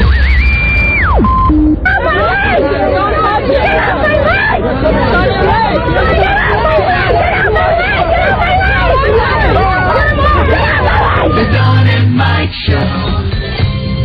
You can call Don and Mike anytime from anywhere in America. 877-365-3636. They're ready to believe you. Right. That's why you, sir, are the greatest man in show business. Wait till you hear what they done did. The Don and Mike Show. No, we didn't. Let's see. What do we've got stuff to give away. We've got, what is this? Oh, an Apple iPod we're giving away every day this week. We'll do it before the end of today's show. From BMW iPod, your BMW.com is what I'm supposed to read. Right. We'll have a lady today who's been on Extreme Makeover. She's on Extreme Makeover tonight. Tonight's her big reveal. Tonight. Ooh. Nice. She's had 48 different procedures. Oh, my God. I'm going to ask her what the time frame was. So if you watch Extreme Makeover, she's the broad that will be revealed tonight. She's the swan tonight. Tomorrow we'll continue with our weekly coverage of The Amazing Race. Good. Later this week, Martha Stewart's prison advisor and sentencing consultant. Sentencing consultant? You bet your ass. What, you mean somebody that tells her what she thinks she's going to get, or what? For instance, the guy told her, you might get up to 2 years. Now that she's got 5 months, the guy's telling her, you could either do it all at once, or we could gamble, and we can try to draw this thing out, and we might be able to put off going to jail for 7, 8, maybe 9 more months, and who knows, maybe one of these appeals we'll win and get some of the time knocked. I was saying 7, 8, or 9 years, and then by that time you might be so senile you wouldn't even notice. Well, yeah, or months or whatever. Or the worst, Rob, yes. That's right. But she sleeps with the fishes. And also, I say, the pickle lady's coming back on the show. Oh. Pickle lady. Yeah, I know, you're excited about that. Pickle lady coming back on the show. Pickle lady. This is from Austria. I'll call this guy at Sacramento in just 1 second, Rob. This is from Austria, where they love Arnold Schwarzenegger. Yeah. I don't know if you've seen this. They have a stamp that they're issuing on July 30. What is it worth? It is worth €1, which is currently about, I think, $1.30, something like that. Oh, that's good. Here's the stamp will look like. Look at it. It's Big Dumb Him with the American flag behind him. Mit a big serious expression on his face. Governor Arnold Schwarzenegger. This yeah, is way my to go. Stamp. Einen stamp with €1. So the California Governor Arnold Schwarzenegger can expect a €1 birthday gift lick it. from the Postal Service. Lick it. Incidentally, July 30 is his 57th birthday. So. I recommend when you use that stamp and stuff, instead of using your tongue, use a moist sponge. And now to celebrate Arnold Schwarzenegger and all he stands for, here's the young Schwarzeneggers. What we have here is the singing group with the great voices singing the old standards that I grew up with. The girly man. Hold on, Martha Stewart. I got something about Martha Stewart here that I wanted to share with you. Festival. You know, before I find the Martha Stewart stuff, what's the thing I saw about Jamie Foxx? Okay, he's in a movie with, is he in the Tom Cruise movie? Yeah, he plays the cab driver. Right. He just hosted the ESPYs recently. And doesn't Tom Cruise look creepy with that gray hair or whatever it is for that movie? He looks creepy but kind of neat, too. I agree. Yeah. A good, different look for Tom Cruise. Tom Cruise is slowly turning into Ben Stiller's impression of Tom Cruise. Jamie Foxx, who's in this new movie with Tom Cruise, has been cited by his neighbors. They've called the cops to his house. Oh, no. Because of the nude basketball games. Now, this to me sounds about as queer as but he says it's just he and the homies getting together. Oh, no. It's late at night. Who really needs the baggy shorts? No. Who really needs the shirts? And besides, don't talk your way out of that. Who needs the jock? Now, that's gross. Here's the quote. He wrote a letter to his neighbors who called the cops. Hello. That's how it begins. Right. Hello. And Rob, you're right. It's a dead-on impression that I do of him. Yeah, it's amazing. Hello. Really. To all my neighbors, I want to say I'm sending gift baskets to you. I used to play nude basketball in the back for clinical reasons, to release the soul.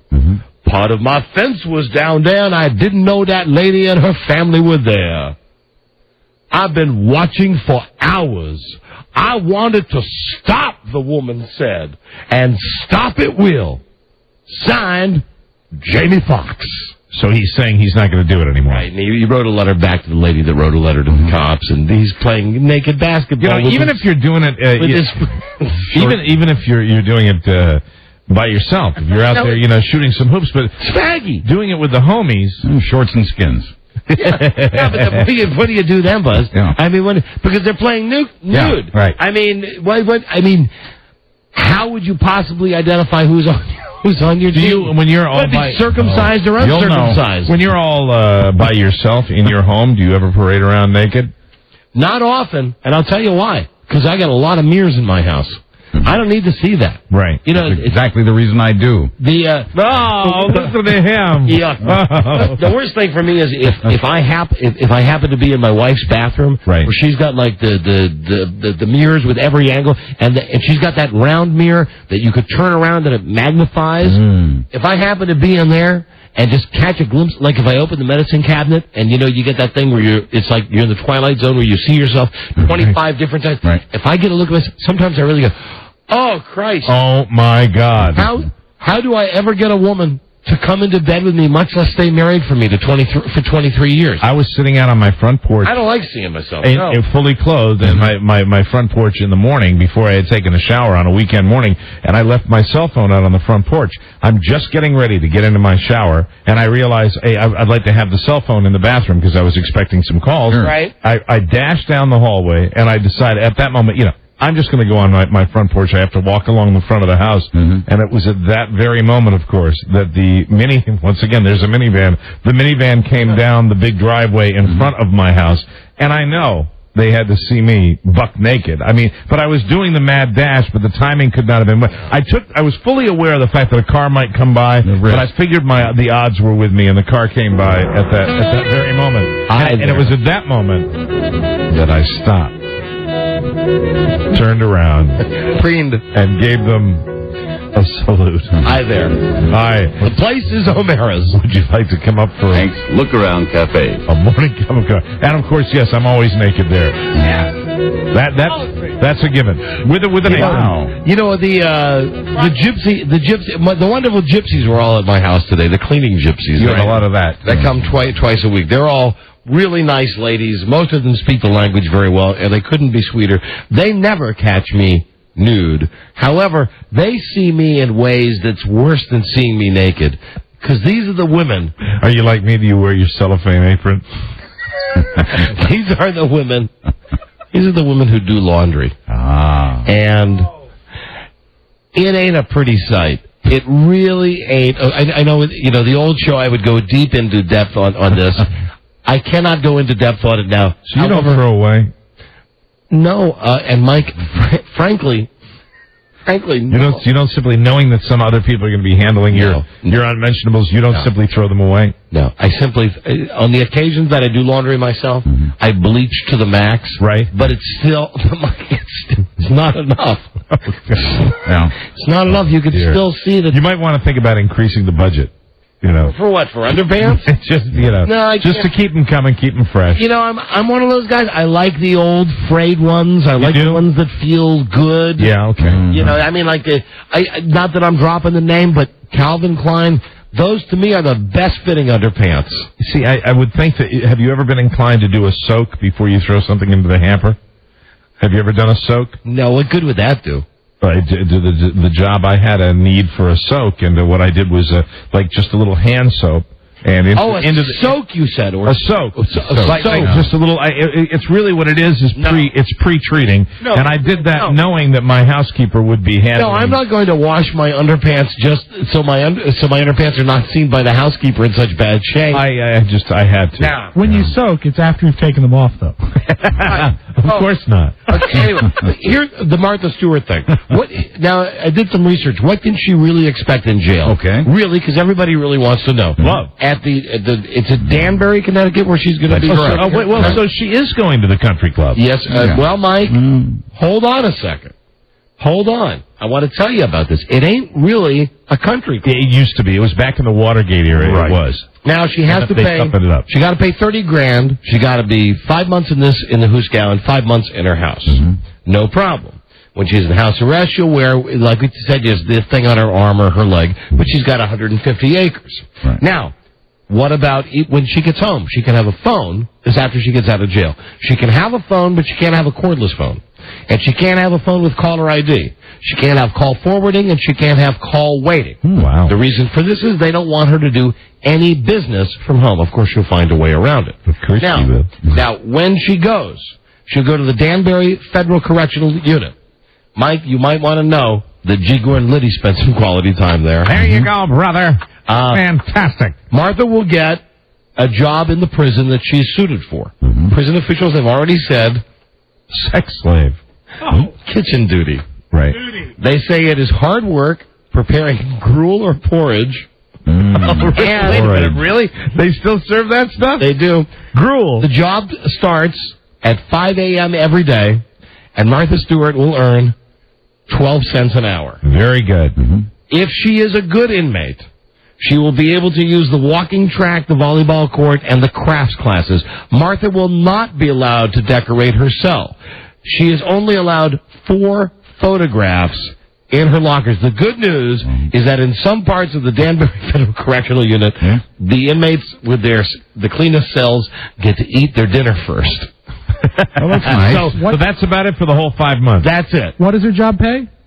12 cents. I know it's more. I was going to say, it's an infinity-owned prison. And the 4 pictures, of course, will all be her. Yeah, so anyway, that's Martha Stewart. 3 of her, 1 of Dawn. And last night on Larry King, boy, did she crack my ass up. And once again, just what cojones she's got. Did she crack your ass up by trying to be funny, or No, not. was she just being serious, Martha? No, she was serious and selling her stuff. And she's just great. She's great. Give her 12 cents an hour. You know, she's here's what concerns me. I think that she's putting up the incredibly tough front that I can handle anything. And I think that tells me that she probably doesn't know what she's in for. Right. I think she's going to have a tougher time dealing with the prison. You'll probably never hear about it, but she's going to have, or you may, depending on the tabloids, but I think she's going to have a much tougher time. I bet she ends up postponing it as long as she possibly Absolutely. can. Because I saw one of the people on one of the channels say, if she went today, she'd be out in time for Christmas. Yep. And if it was me, I think, man, come on, you got to do it eventually. Just get it there. Right. Get it done right now. You've been through this hell. Right. And then, also, I think if she delays it, you're going to hear more negative about her than if she, right now, I think really, as far as damage control is concerned, just like you said, I don't think you're the only one that reacts that way, that you can say, hey, she's kind of ballsy. Yeah, do it. Get it over with. Just go sign yourself up, make your 12 cents an hour, right, and enjoy. And from Sacramento, California. Incidentally, Joe Ardinger has applied for a job at the prison. That's the race. From Sacramento, California, where we broadcast every day on KHTK. There's a restaurant known to bald people all over Northern California because if you're bald, you get to eat free. On every day? Nope, just on Wednesdays. Wednesday? Just on Wednesdays. I have no idea what we're going to talk to this guy about, but he's expecting our call. It's very exciting. And he's from Sacramento, The thing is, it's got to be a really totally bald guy. You can't have the Jean-Luc Picard thing. You can't have any hair at all. You got to be all bald. Gary. Hey, hi, Gary. It's Don and Mike. Hi. Hi. You knew we were going to call you, right? Yeah, I'm ready to go. How's everything going? Hi. It's going great. How'd you get this fantastic idea? Well, I'm a bald guy myself. We bought the restaurant about 3 months ago. How many times has Grant Napier been in? Every Wednesday? Yeah, I think he's, and he actually came in for lunch and then came back for dinner. Wow. Bingo. Is he a bald guy? I don't know. He's the guy that we hate at Sacramento, though. Oh, okay. I'm guessing, you know that guy. I'm Grant Napier, Don and Mike Sting. Yeah, pull a casino in his food. So, how many, that's good, I wish they would. How many bald guys came in last Wednesday for free food? Oh, probably about maybe 40. 40? So you got, now, what Don said is you can't have any hair, right? No hair at all? No, you get a discount based on how much hair you have. So if you're half bald, you get half price. Oh. Wow. And so a cue ball guy that's got a shaved head would eat for free? Absolutely, either lunch or dinner. Can he have anything on the menu? We have a great menu we put together for the bald guys, and it's kind of the best things on our menu. Oh, that kind of means you couldn't order anything you wanted. But what's the best thing a bald guy could order today, Tuesday? What's the best thing a bald guy could order tomorrow in your restaurant? Our best steak, our house steak that we have on the menu. Well, there you go. So I would imagine that anybody finding a hair in their entree would really have a problem, right? Yeah, our cooks all have hair, that's for sure. And what's the going rate on the best steak in your joint? It's $14.95. $14.95. Very reasonable. So I'm amazed. How are you? That's a good deal. How are you making any money on this if you got 40 guys a week, 40 bald guys coming and just socking it away? Oh, everybody brings their friends and family, and most of the bald guys are pretty popular, so they've got 5 or 6 people at their table. And alcohol's not included, right? No, correct. You have to pay for your beverages, yeah. That's how he's making his money. Just the food. All right, Gary, well, listen, thank you for your time. All right, thank you. And in the great tradition of thank you, sir. And in the great tradition of Sacramento and all things Sacramento, you will please to be noting that we never gave the name of the establishment. No. We never. That may have been the whole purpose for the call. Never gave. Never gave the name. And he has more than enough hair down there. Yeah. Let's clear these lines out. Rob wrote me a prompt that I wouldn't read. The last thing Rob wanted me to say to the guy is, P.S. We hate Sacramento. Now, that's not true. That's pretty simple. That's not true. I give you the same prompt every day. I know, we hate Sacramento. Phone scan time right now. Listen, anybody. Any loser out there can call this show. 877-365-3636. Winners can call as well. It just seems they don't get through as often. That's right. From Canada, the phone number is 800-636-1067. National number is 877-365-3636. These are unscreened telephone calls. Random and rapid fire. The phone scan lies straight ahead, so dial recklessly. This is the Don and Mike Show. Paul? Trey says he's never been fishing before. So can he and I take turns with my fishing pole? All right. Better still, I'll let him have one of my poles, and then you can both have one. Gee, thanks, Sheriff. You can let him use your pole, Paul? The big one? Sure. But you all got to get some sleep. It's a disturbing episode of Andy of Mayberry. Yeah. Listen to what Andy says now. Oh, yeah. I know. One of you come in my room. Okay, Paul. Oh, no, wait a minute. You go, Trey. You stay in your own bed. Trey gonna sleep in your bed, Paul? Now, don't worry about it. Yeah, see now, Opie says to Paul. Is my best friend going to sleep in your bed, Pa? and Andy, Paul says, yeah, he's going to sleep in my bed with me. Now, you go back in your own bed, Opie. Apparently, Trey is everybody's best friend. You'll see him first thing in the morning. I'll bring him in as soon as he dozes off.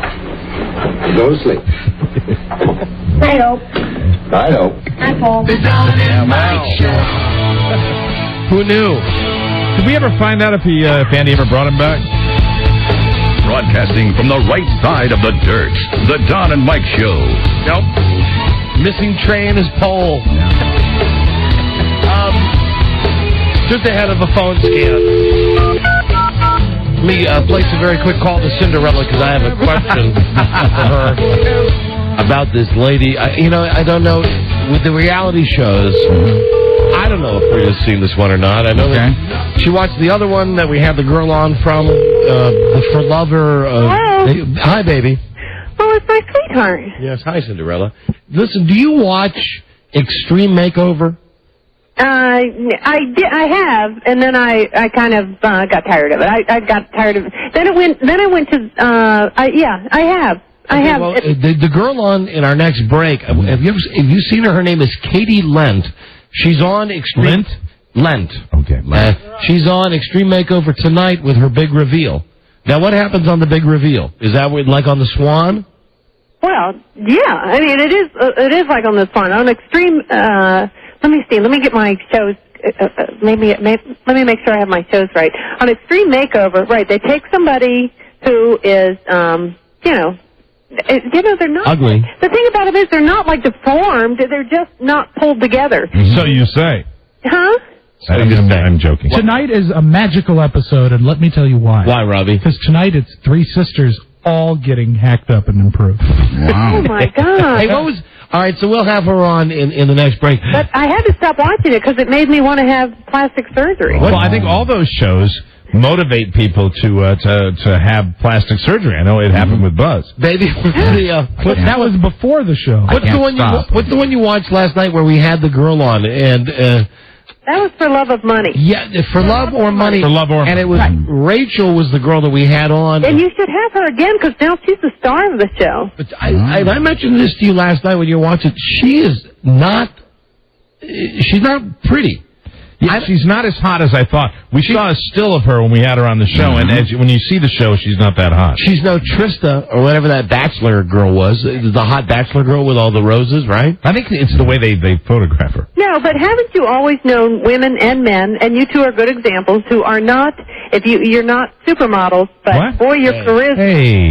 But no, your charisma makes women all over you. Not hearing you now, not hearing you. La la la la. All right, so that women throw themselves at you, and it's based on your je ne sais quoi, your charisma. Really, and let's open that door right now for the women to come in and throw themselves at us. Yeah, it's constant for us, isn't Rob, just leave the door propped open. And so she might just be a charmer because the men seem to like her.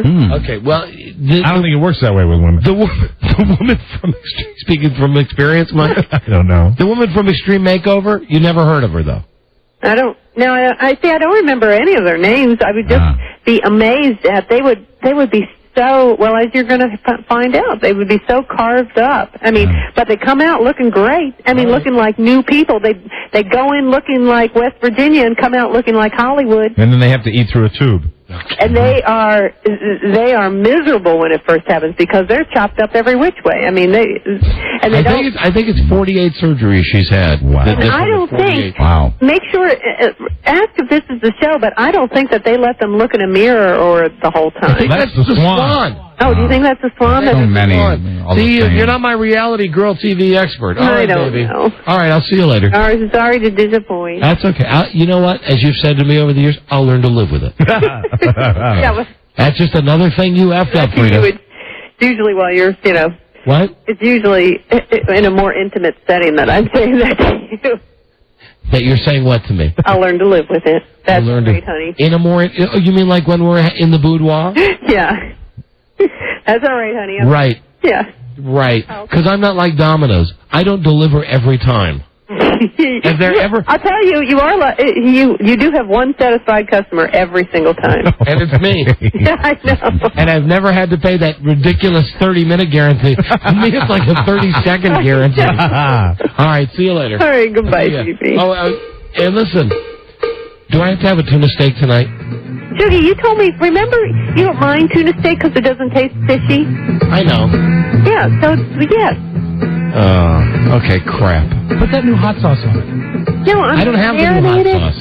I got a fresh ginger and a little soy sauce and Won't taste garlic to marinate it in. It's the same thing with that Extreme Makeover show. for you. All right.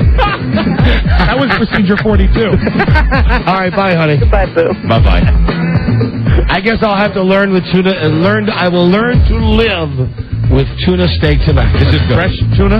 I don't know. And she will learn to live with my tube sock full of BBs. Tonight when I go home. Honey, I'm home. Tuna steak. Give me a real steak. Hello, Donna Mike Show. Hey, this is the phone scan now. Hello. Hi there. Hi, you're on the air. Anybody can call right now during the phone scan. I got a question. Yes. We had to delete you out. Yeah, and we referred to that in a much more genteel way earlier that would not get us in trouble with the FCC. Please leave the driving to us what with this FCC crazy world that we live in now. Okay? Hello? I think he's gone. I think perhaps maybe they're all gone. Yeah, apparently you're not the only one. No, apparently it was a mass button pushing here. Yeah, that's the way it works now. Everybody hit the button. Mm-hmm. Back to the Selectric to write another funny. Amen. For goodness sakes. And now the problem with the phone system is when I hit the delay and Beth Ann hit the delay and then the guy upstairs hit the delay and the guy that's watching the guy is watching the guy. Everybody hit it at once. Mm-hmm. And now no telephone calls can be taken. Not good. We have to wait. Not good at all. And when I was having another one of my great meetings with the engineers, I know we've mentioned this before, but it bears repeating. The only way, if everybody hits the delay button at the same time at the station, and we can't take phone calls, the only way to speed up the process is for us not to speak. That speeds up. That's what I was doing. I was just being quiet. And there... Is it... no, shh. Just give it... Well, you talk. You talk. Give it a second. Just give it. One.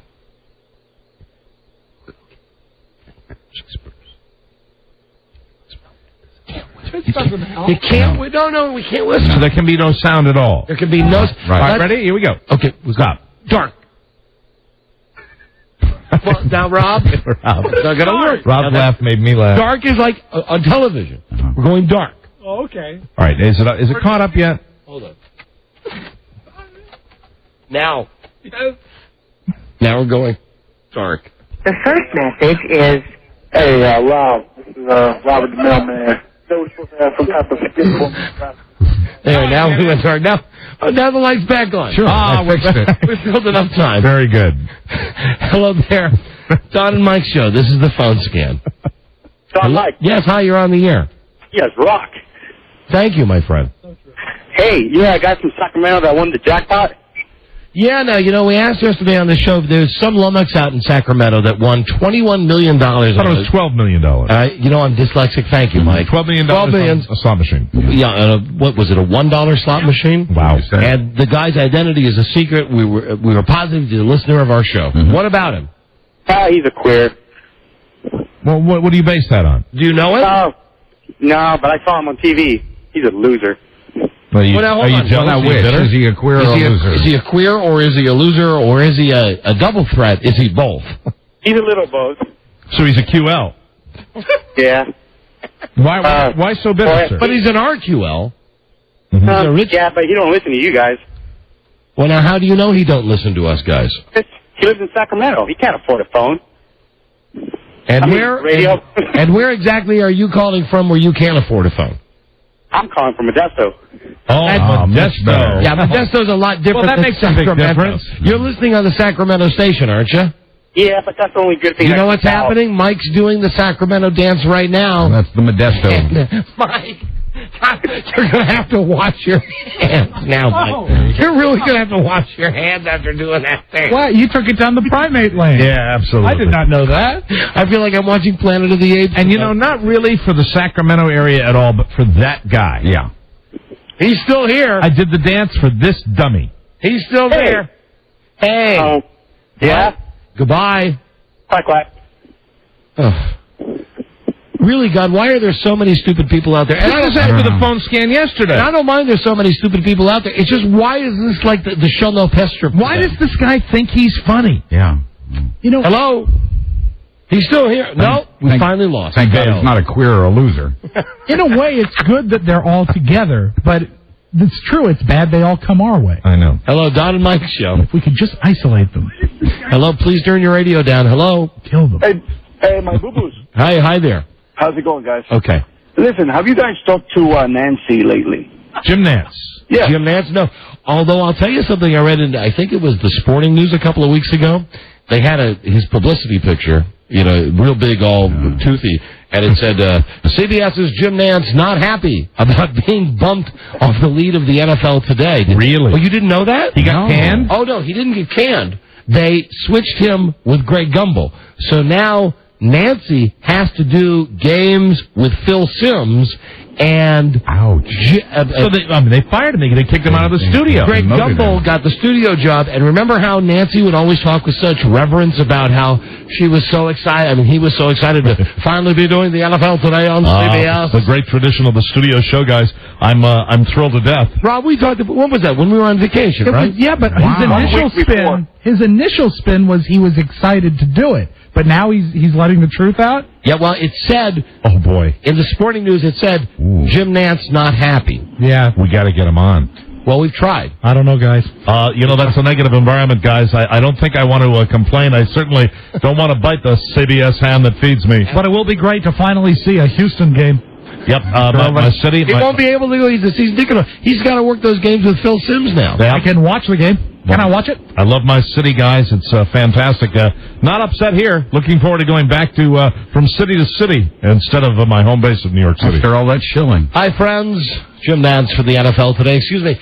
Jim Nance here in beautiful Buffalo. Les, I just got the train schedule. There's going to be a lot of fun traveling. No offense, Buffalo. I know you listen every day. Guys, let me tell you, I'm one of a series of broadcasters over the years that has had to eat what I like to call gumble pie. Hi, friends. It's Jim Nance. It's cold here in New England. The wind temperature is, the wind chill is 42 I don't know what the NFL's thinking. Below. I want to tell you something. I would be here any day of the week. I'd rather be here in the cold with a very uncharming Phil Simms than be back in my cushy New York studio with my buddies. Yeah. Boomer, Jerry, my radio friends, Don and Mike. Nothing I'm excited about more than racking up those frequent flyer miles, guys. Friends, it's Jim Nance. I haven't done enough for this network. My hometown of Houston. As you know from hearing me on the Don and Mike show, it's been years and years of mine. It's been a dream to be the host of the NFL today. And now, friends, it's all been taken away from me. They plucked it away from me, gave it to Gumbel. I'm broken up, guys. I'm really not happy. I'm thinking about going elsewhere, maybe doing some sports casting on the WB. I know that Phil Simms and I had a good time, friends, last night in the Inner Harbor. Hello, Baltimore. Yeah. Think of all the great AFC cities. Yeah. What a great city this is.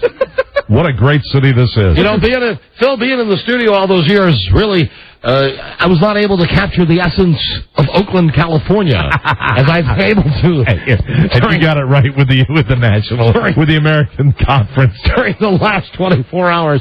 My God, and it's just a spin away from San Francisco. I'll be honest with you guys, I'm not sure that Cincinnati gets the credit that it deserves. This is a beautiful place to be. It really is, and it's got a great culture. And hold on, here's the topper, even though the weather's good. Yeah. Friends, Jim Nance, so happy to be in Jacksonville. Today, as the Texans prepare to take on the Jaguars. Really excited to be here on the site of the Super Bowl. Yes, it's going to be Jacksonville, Florida. Really excited, guys. I'll be calling the game. Greg Gumbel will be hosting the game. If you'll notice, guys, right here at the front of the monitor, I've got a little Greg Gumbel voodoo doll that I'll be sticking pins in. See this puppy doll?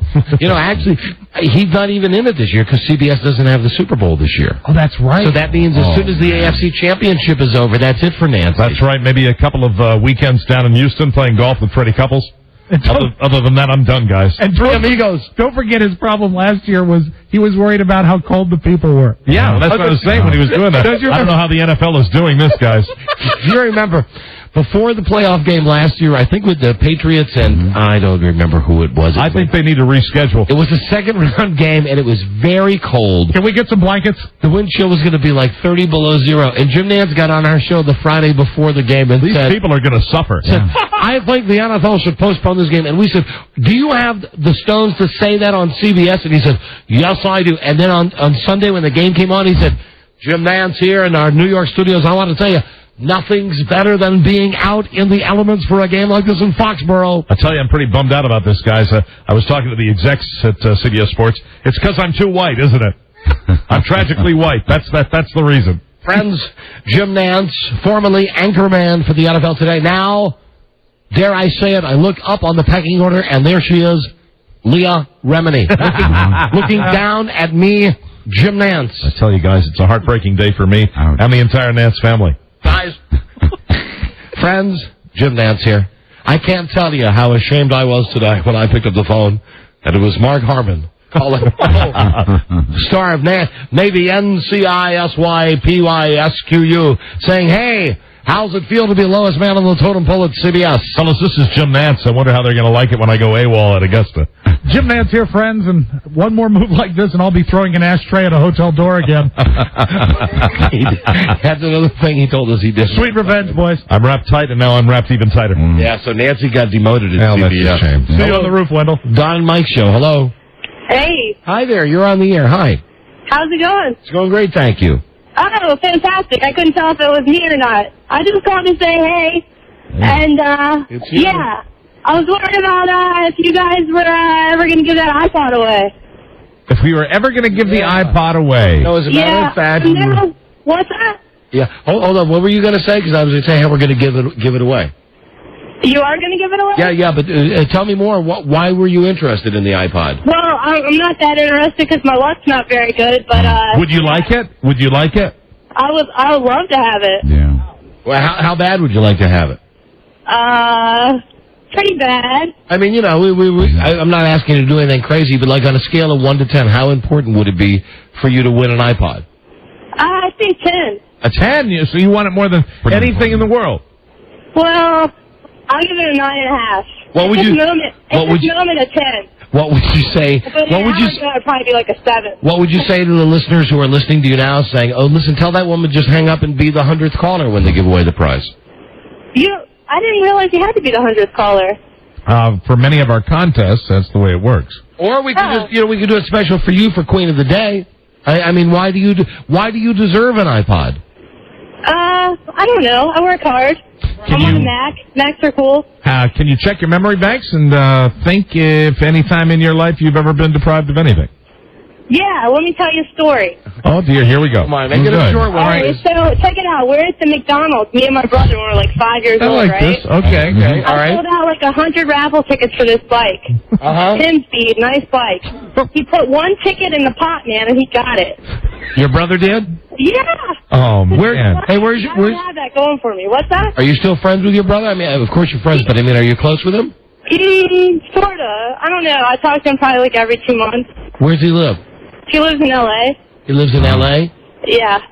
How would it be? I'm in... Yeah, where are you, honey? I'm in Harrisonburg. Harrisonburg, Virginia? Yeah. What's your brother's name? Tim. And he lives in Los Angeles? Yep. Well, you're going to love this. We're going to send him an iPod. Well, no, we're serious. We're going to send your brother an Apple iPod from BMW. Control freaks rejoice. BMW and Apple have created the first seamless integration of iPod and Ride. Go to iPodYourBMW.com. Honey, you don't win this, but your fantastic brother does. What's your brother's name? It's Tim Evans. Tim Evans. Tim Evans. I can't believe you guys. I don't want to get bleeped out, so I'm just going to keep Tim my Evans mouth wins shut. the iPod. His sister Linda does not. Okay. Thank you, Linda. Now, It's Mary. Mary, if you'll hold on for just a second, we need to get your brother's address and phone number. You don't mind? So we can send him his iPod. I might be able to do that. Yeah. Okay. I'll hold on. All right. Thank you, honey. Now listen, don't hang up. That would not be the nice thing to do. I won't. I swear. Okay. What a windfall day for Tim Evans. Hold on. I tell you what. He's so lucky. He's lucky in so many ways. And thank you for the story about the McDonald's raffle of the 10-speed. I'm glad you liked it. Okay, hold on a second. Okay, bye. Hold on, Joe. Really get the information from her. Joe. We'll send that poor schmuck an iPod. I wonder why Tim Evans moved geographically as far away from Harrisonburg as he could. No. Make sure you tell Tim Evans that came from us and not Mary. Don and Mike show. Tell him it's his lucky day, just like at McDonald's when he won that 10-speed bike. Hello, Don and Mike show. Hey guys, how's it going? Hi, it's going great, thank you. You're on the air. Hey, how come you guys don't have any callers from Louisiana? Are you from Louisiana? Yes, sir. You have just contradicted yourself. I'm sorry. I'm sorry. That was the right response. Many times it doesn't say where they're from. Right. Hold on a second. Let's go back to the lady. Hello. What's the problem here, Linda or Mary, whatever your name is? Florida. It's I'm in my car and I don't have my brother's address or his phone number. Liar! You don't. No, I'm being You don't. serious. Hold on. I swear to God. You mean you don't have a Palm Pilot with you? You don't have an address book? I'm on my cell phone, but I can tell you what, I've been on my cell phone Hold for on. Hold on. Do you know your mom's number by heart?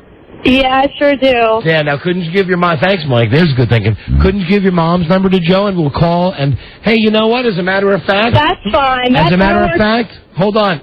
Okay. For your mom, where's your mom live? She lives in Richmond.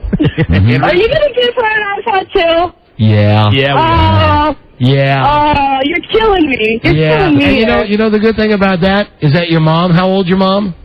Oh, I'm supposed to know that. She's 48. 48.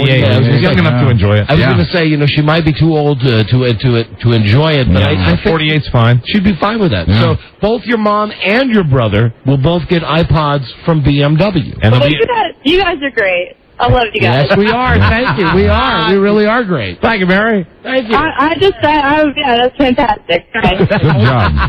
Hold on a second, and that's something for your mom and something for your brother. All because you called and you just, there's the iPod. And you want the iPod? The iPod? Yeah. Okay, hold on, please. All right. We need your mommy's phone number. We need mommy, and let's get one last call. We got to get out of here. Hello, Don and Mike show. Yeah, it's Dave from Baltimore. Hi, Dave. I just wanted to see if Rob had seen Euro Trip. Well, that's a movie that was out a year ago. Rob, have you seen Euro Trip? I have not seen He has not seen it. Oh, there is this funny little German kid that I think he would absolutely adore. Hi, he this is has to be Wolfgang relatable. Jurecek from Germany. Never forget the Don and Mike show. Okay, what was this now? This kid from Germany, he starts goose-stepping all over the place. I just thought... I want to go to Rob's website for that, www.htw.com. I appreciate the tip. Have you ever seen Triumph of the Will? Sorry, no. There's a lot of funny Germans in that, too.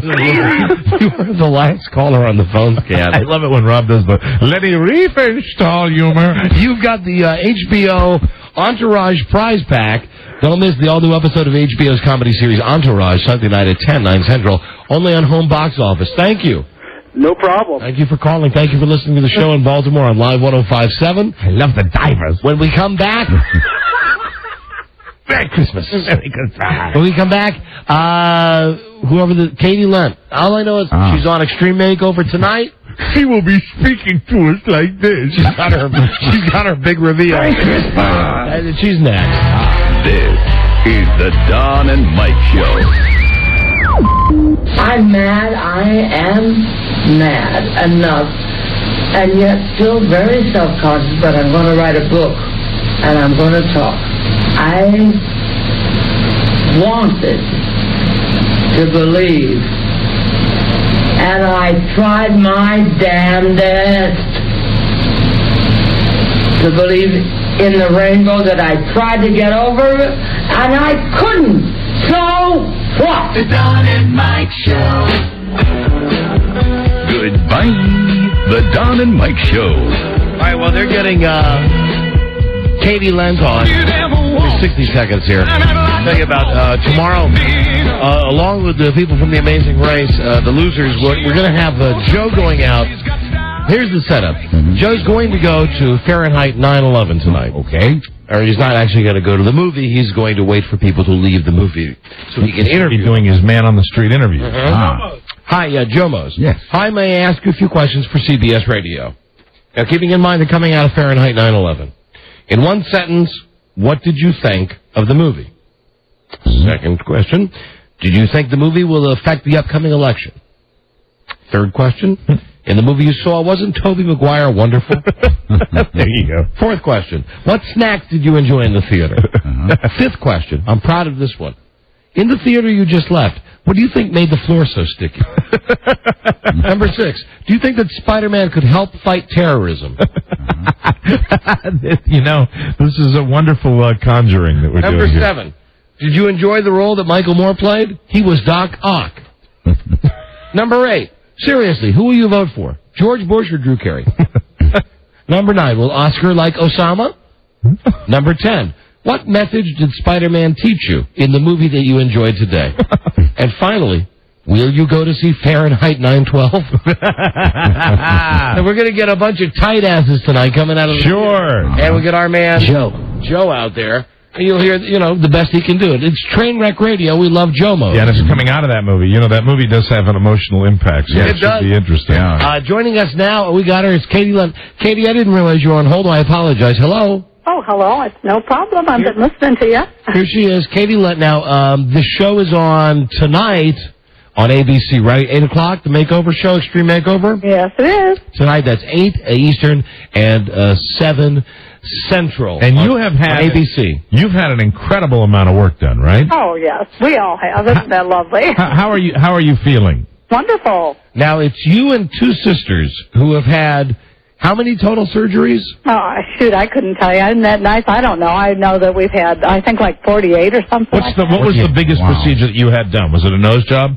No, actually it wasn't. My neck was the worst. I was the worst of the gobble girls. Oh, hold on. Beth Ann, who watches the show, has written me the following bit of prep. Oh, good. That you have Frances, Jenny, and Catherine. These are the 3 sisters, and they call themselves the Gobble Girls. Because of their turkey necks? Yes. Oh, yeah, that's lovely. They're all and you all look very similar. You're not like twins or triplets, but you all look very similar, right? Oh, we're sisters. We all have the same bad genes. And they all have the same turkey necks. That would be the number one thing that they said that they wanted to change was the turkey neck. Now, how old are you, if you don't mind me asking? I'm 44. 44.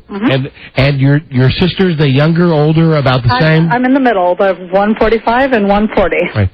Honey, what in God's name makes you and your sisters sign up? I think most people that watch these shows want to know, what makes you sign up to be operated on by stranger? And I'm guessing ABC tells you that they hire the best, but right. Actually, I've checked up, and he is like literally one of the absolute best. I would never, ever have done this without doing that. Are you kidding? Were you really so bad off that you had to go to a TV show, or is this something you wanted? Oh, shoot, bad off. If I were to pay for it, it would have cost me. It would cost us like $750,000 for us to get this work done. How much? Oh. That's like how much it was. $750,000? If you've ever watched the show, you'd see it's a positive thing, not a negative thing at all. Hold on, not anything to be afraid of. Honey, we're not coming down on you. We're just trying to. I'm just telling you, it's a real positive thing. It really is positive. $750,000. You and your don't take offense at this. You and your sisters must be 20 different shades of ugly. Wow. I mean, 700.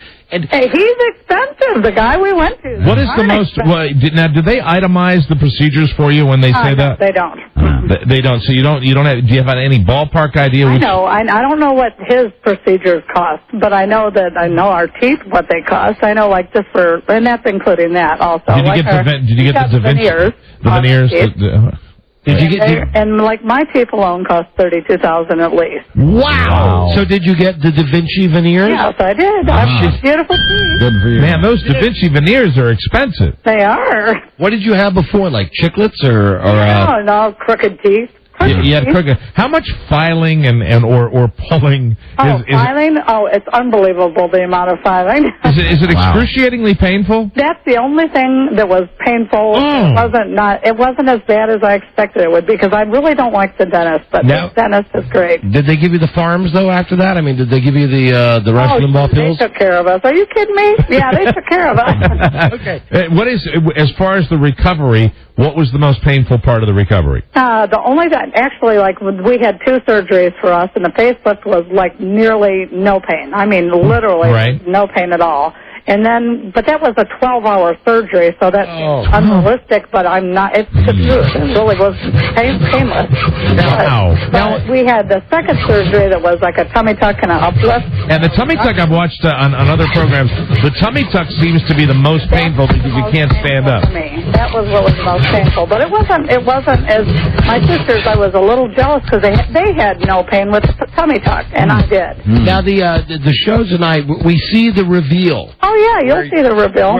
Now, up to this point, you haven't seen it. Obviously, this is a taped show. Oh, yeah. You've already seen yourself. Without giving away, I guess you're going to be happy on the show tonight. How happy were you when you first saw the new you? Oh, I was thrilled to death. To death. Did you have? I mean, how many women get to start over when they're 44? You know, I'm 44 and I look great. Now, did you have a weight problem before this? Yeah, no, actually, I never had a weight problem until I hit that rotten age of 35, you know. Right. And I gained like 25, 30 pounds and couldn't lose it. But I did. I've lost it now, and I will not gain it back. Could I be so bold may I ask, did you have breast augmentation? Yeah, you can be bold. Other people have asked. Yeah, no, I haven't. We had reductions because we had already been blessed with too big of breasts. Oh, so you had breast reduction surgery. Yeah. So we have nice young breasts now. Oh, wow. I know, it's nice. And did you have, now you had your breast, you had the tummy done, you had your teeth done. Did you have your nose done? Yep, I've had, you want to know what I've had done? You want me to tell you? Yeah, go ahead. Please. I had a full facelift, which is like an upper and lower facelift. So it's like brow. Upper and lower eye lift. I mean, where they cut out the extra skin. Right. They did a nose job on me also. Nose job. The chin, what'd you say? No, I'm just counting a chin. Oh, yeah, and then the chin, which was, major. You'll see tonight. Watch it, boys. Don't be cutting the show down and watch it. All right, we'll watch it. We'll watch it. Okay, don't worry. Anyway, we did that, and then tummy tuck and uplift. But, I mean, they did other things for us, like, the teeth, which was fabulous. Right. And we had a fabulous trainer, and they took spider veins out of our legs. They did photo facials on our face. And, I mean, literally, we were spoiled rotten. How much time in the gym did you spend? We spent 4 days a week in the gym for an hour each, working with weights. And we spent an hour or two each day on the treadmill. Now, so about 3 hours a day in the gym. What was that? Are you married? Oh, no, we're all single. Oh, you're all single. Yes, we love it. It's wonderful. Yeah. So you're either getting it done. We're happily single, though. Don't get us wrong. We're not desperate, believe me. Darling, another very personal question. Since you've had these changes, have you had the opportunity to be in the company of a man? Oh, yeah, actually, it's sickening, but yeah, I have a lot more. And how was yellow people? How was it the first time with the new you? Did you feel different? Oh, I feel so great every morning. I wake up and I'm singing, it looks so much better. Everything about it is just wonderful. So it was worth it. I had no idea it was that expensive to get all that stuff done. Yeah, and it's not. Plastic surgery is a good thing if you do it right, and they did it right. You'll see. You do hear, I mean, I have read articles about, like, for example, the Botox, where they say you can't smile, you can't. I mean, can you make like normal facial expressions? Oh yeah, we didn't get anything like that. Yeah, you could watch us. You don't look like the Joker or anything like that. New and improved Joker product. We all have little mouths, though, so we said, if you want to just cut the size like the Joker and make our mouths a little bigger, you can do that. All right, so this is the one of the women that's on the show tonight. 8 o'clock. Her name is Katie Lynn, 8 o'clock, 7 o'clock Central tonight, Extreme Makeover. She gets her big reveal tonight. And Katie, you're very nice, and it sounds like you're very happy. Oh, I am very happy. I just want you to watch it, guys. Okay, we will, although I want to tell you something. You're ruining my night because Tuesday night at 8 in my house, it's 8 simple rules night. Oh, well, you're just going to have to get over that tonight. And that show is not on tonight because your show is on instead. Lovely. That's right. We preempted it. Mm-hmm. Yeah, you'll have to check her out. Yes, you did. We'll check you out, honey. Yeah, check it out. We'll check you out. All right, baby. Thanks a lot. Thank you. Thanks, Katie. Bye-bye. Bye-bye. Bye-bye. Bye, then. Trying a personality implant. Wow. She sounded like... She was energetic. She was. She sounded like a cracked out old... Didn't she sound like an old woman, like maybe she smokes like maybe 300 cigarettes a day? She sounded like one of those old ladies from the black and white movies. Well, I told him. I said, I'll fix you. Peter. The thing is, she asked whether she could make faces. She never said she could blink. Anyway, I'll probably turn it on tonight just to see what she looks like. I'll look at it. You bet. Spider veins. Baby. Wow. Her and her two sisters around a pot stirring it. Boil. That's what it is. In a world where owning a radio was strictly forbidden, one man found a way to bring good news to his people. It's me. He made it up. Oh, and if that lady from the phone scan is listening, we're giving that lady an iPod. The lady from Extreme Makeover. We're giving her an iPod, too. What do you think about that, Mary? And furthermore, Mary, can I tell you something else? We just took one out in the street and just threw it and just broke it. And that was the one with your name on it. Broke it into a million pieces. Buzz, what's the lead story on the news and comments today? Here we go again. Today, President Bush says it was Iran, not Iraq, behind the 9/11 attack. Oh, God. Oops. Well, there's the N and then there's the Q. Yeah, it's confusing. I'm right. One of them's got like the squiggly little piggly wiggly tail. That's right, the Q. That's right. That's on the super Q. Hey, get that Republican guy back here. Okay. Stay tuned, everybody. Stay tuned. Stay tuned. For news and comments coming up on the Don and Mike Show. That was very... Oh, that was professional. This is the Don and Mike Show. What's the word from Planet Crackpot? The Don and Mike Show. Smoother than Bacardi Limon. Right. Don and Mike. Right. Bacardi Limon. Time for Buzz's News and Comment now. Brought to you by Smoke Break. This is good smoke. Smokers. Break the nasty habit without gaining weight. Smoke Break. Revolutionary tablet for smokers. Available now at fine retailers. Metroplex weather fair tonight. Sunny tomorrow. Sunny and fair show. North side, south side, everywhere. It's 1,000 degrees. Yeah. I love me the Grand Funk. And now here's Buzz. Hi, Buzz. Hi, Don and Mike. Hi. This just in. Okay. Pop singer Michael Jackson is reportedly about to be the father of quadruplets. Oh, wow.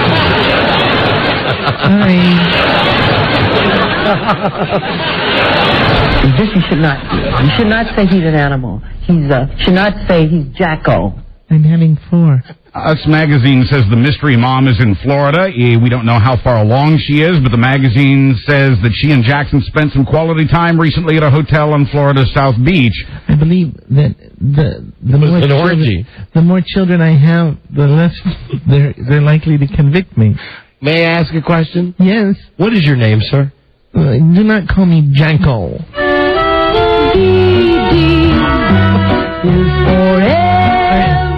I'm so sorry. I'll ask you again. I think I may have misunderstood the question you asked me before. I was simply talking about having my 4 babies. 4 brand new babies. Test tube babies, right? Little test tube babies. Kind of. Oh, your name is? Michael Jackson. This you should not do. You should not say he's an animal. Should not say he's Jacko. I'm not a Jacko. He's not a Jacko. Jacko. If the story's true, he'll have 7 kids. Bye. Almost forgot what the lead story is now. As he slips in the polls, President Bush says the U.S. is now investigating whether Iran was involved in the 9/11 attacks. Not Iraq, Iran. I-R-A-N. Right. I-R-A-Q. Easily confused. I-R-A-N. Iran. So far away. Well, the 80s channel, how you doing? This is Kobe Carson.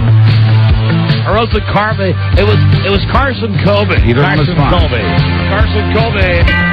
I want to send a big hi out to Buzz doing the news right now. How are you doing, Buzz? I'm great, man. How about you, Mike? Hey, Mike, what's that up in the sky? What was I supposed to say? A flock of seagulls. Oh. Yes. Hey, I missed the obvious joke. Sorry about that. That's okay. Well, stop me if you've heard this before, but President Bush says... A flock of seagulls. That would have been great. Perfect. Having quadruplets. There you go. The president says Iran is a totalitarian state that shelters terrorists. Now, hold on. We were playing Iran, of course. Iran so far away with a flock of seagulls. The serious part of this story is Bush is saying what now? He's saying, and like I said, stop me if you've heard this before, he says Iran is a totalitarian state that shelters terrorists. So we going in there next? I don't know. He hasn't said yet. But this time the president admits the CIA has not connected Iran and 9/11. But, quoting Bush, we will continue to look and see if the Iranians were involved. The 9/11 Commission report due out Thursday will also link Iran with the attacks. We will stress the fact that there is a connection and eventually dominate the entire world. It will all be mine. I will be going by a new presidential name. What will your new name be? President Ming. And you know, the one thing that Michael Moore says in Fahrenheit 9/11 that I do believe is true is that not only with Bush, but with all of them, the whole country, they do love revving us up into this fear level. Yeah. You know, with the color codes. That's one thing that he pointed out that was absolutely true. Yep. Oh, you have tapped into my strategy. You keep the American people afraid. Right. Just keep them in a state of constant fear. While telling them to go about their business. Yes. Right. And now don't worry about Iraq. Let's worry about Iran. Iran. It's Iran. That's what it is. It's Iran. Iran, not Iran. Elevate, deflate, elevate, deflate. Media reports are already saying that at least 8 of the 9/11 hijackers passed through Iran on their way to the U.S. That's right, and I understand we are going to be taking a hard look at the state of Maine as well. I've long suspected them. Yes, we haven't had the CIA connect Maine, but we will be taking care of the vacation land soon. We're looking at it. Linda Ronstadt has been fired by a Las Vegas casino after speaking out for filmmaker Michael Moore. Do not drink any alcoholic beverages. Do not eat butter, margarine. Linda Ronstadt. Yes. Baby. Do not eat fried I got confused because she was talking about Michael Moore. Do not eat bananas. Well, either one. Right. Fruits other than grapefruit or cantaloupe. Just before her encore Saturday night at the Aladdin, she praised the movie Fahrenheit 9/11 and its director, who she called a great American patriot and someone who was spreading the truth. The audience went nuts. People booed, and some of them stormed out of the theater. Some of them tore down concert posters and threw their drinks into the air. Ms. Ronstadt was then escorted by security out of the hotel. She wasn't even allowed to return to her suite to get her stuff. Here is a comment from Linda Ronstadt. This is, I think, pulled from Entertainment Tonight. Linda Ronstadt. Did you ever suck the jelly out of a jelly donut and then fill it with chocolate swirl ice cream? Man, and they missed the encore because of that, and it's one of the best in in show business. What is it? She eats 3 racks of lamb. Wow! You know, if you think back to the Back in the USA album, where she's wearing the short shorts, she's got the roller skates on, and she was just such a POA. And then she did the album of standards, in which her standards were lowered a little bit.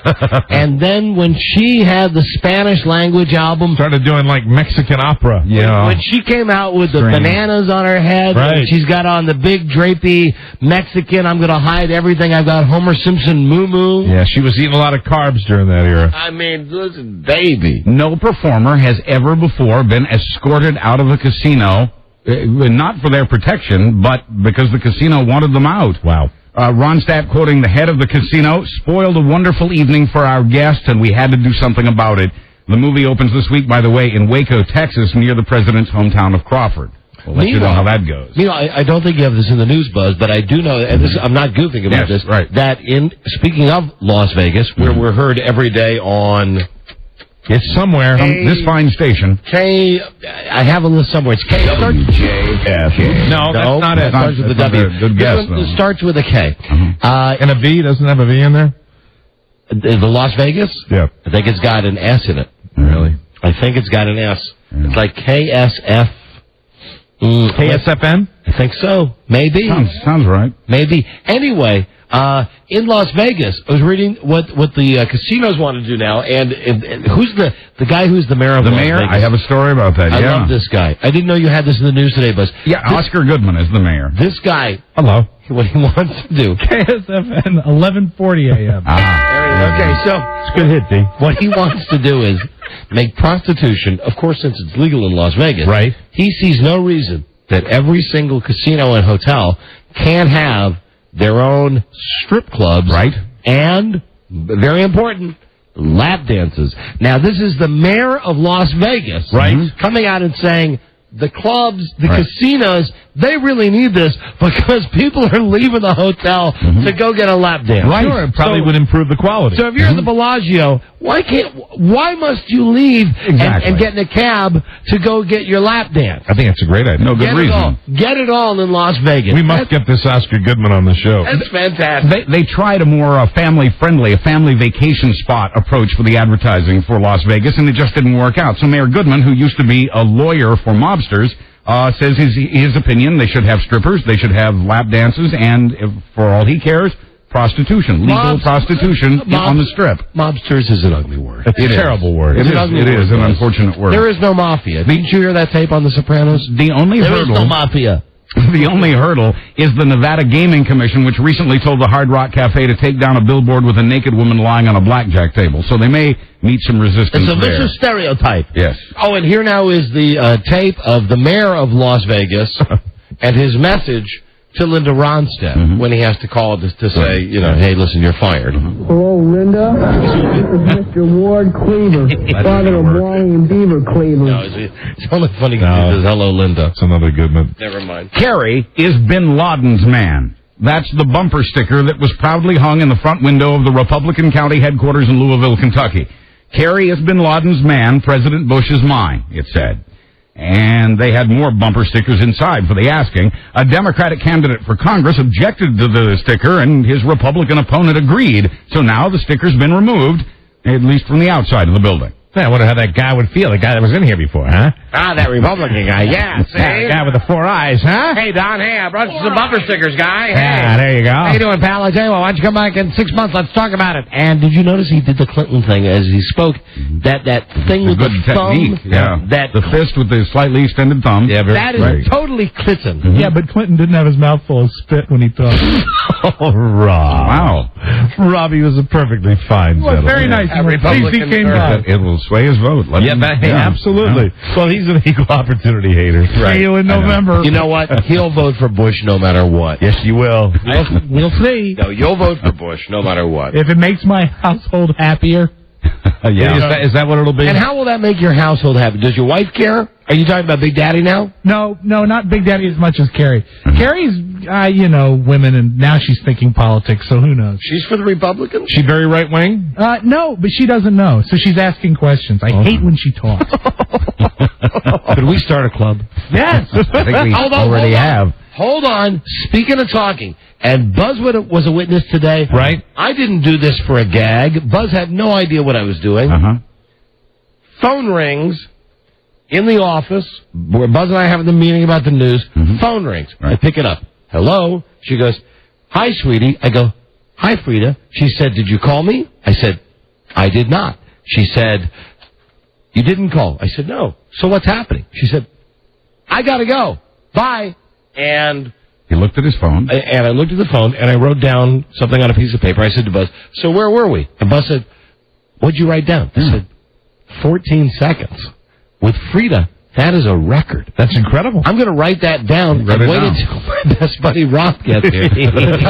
I actually had a conversation. A 14-second conversation. With old Big Mouth that only lasted. Old lovable Big Mouth. That only lasted 14 seconds. Can you top that? Have you ever had a conversation that short? I mean, keep in mind, I've had shorter ones where it's like me calling going, hello, please listen to me. And she goes, get bent. Right, face. Yeah. That doesn't count. No. This was a regular call. Rob's had a shorter conversation, but they haven't been on the phone. They're more like in person. And what Rob says to start the conversation is, so tell me what you think of that.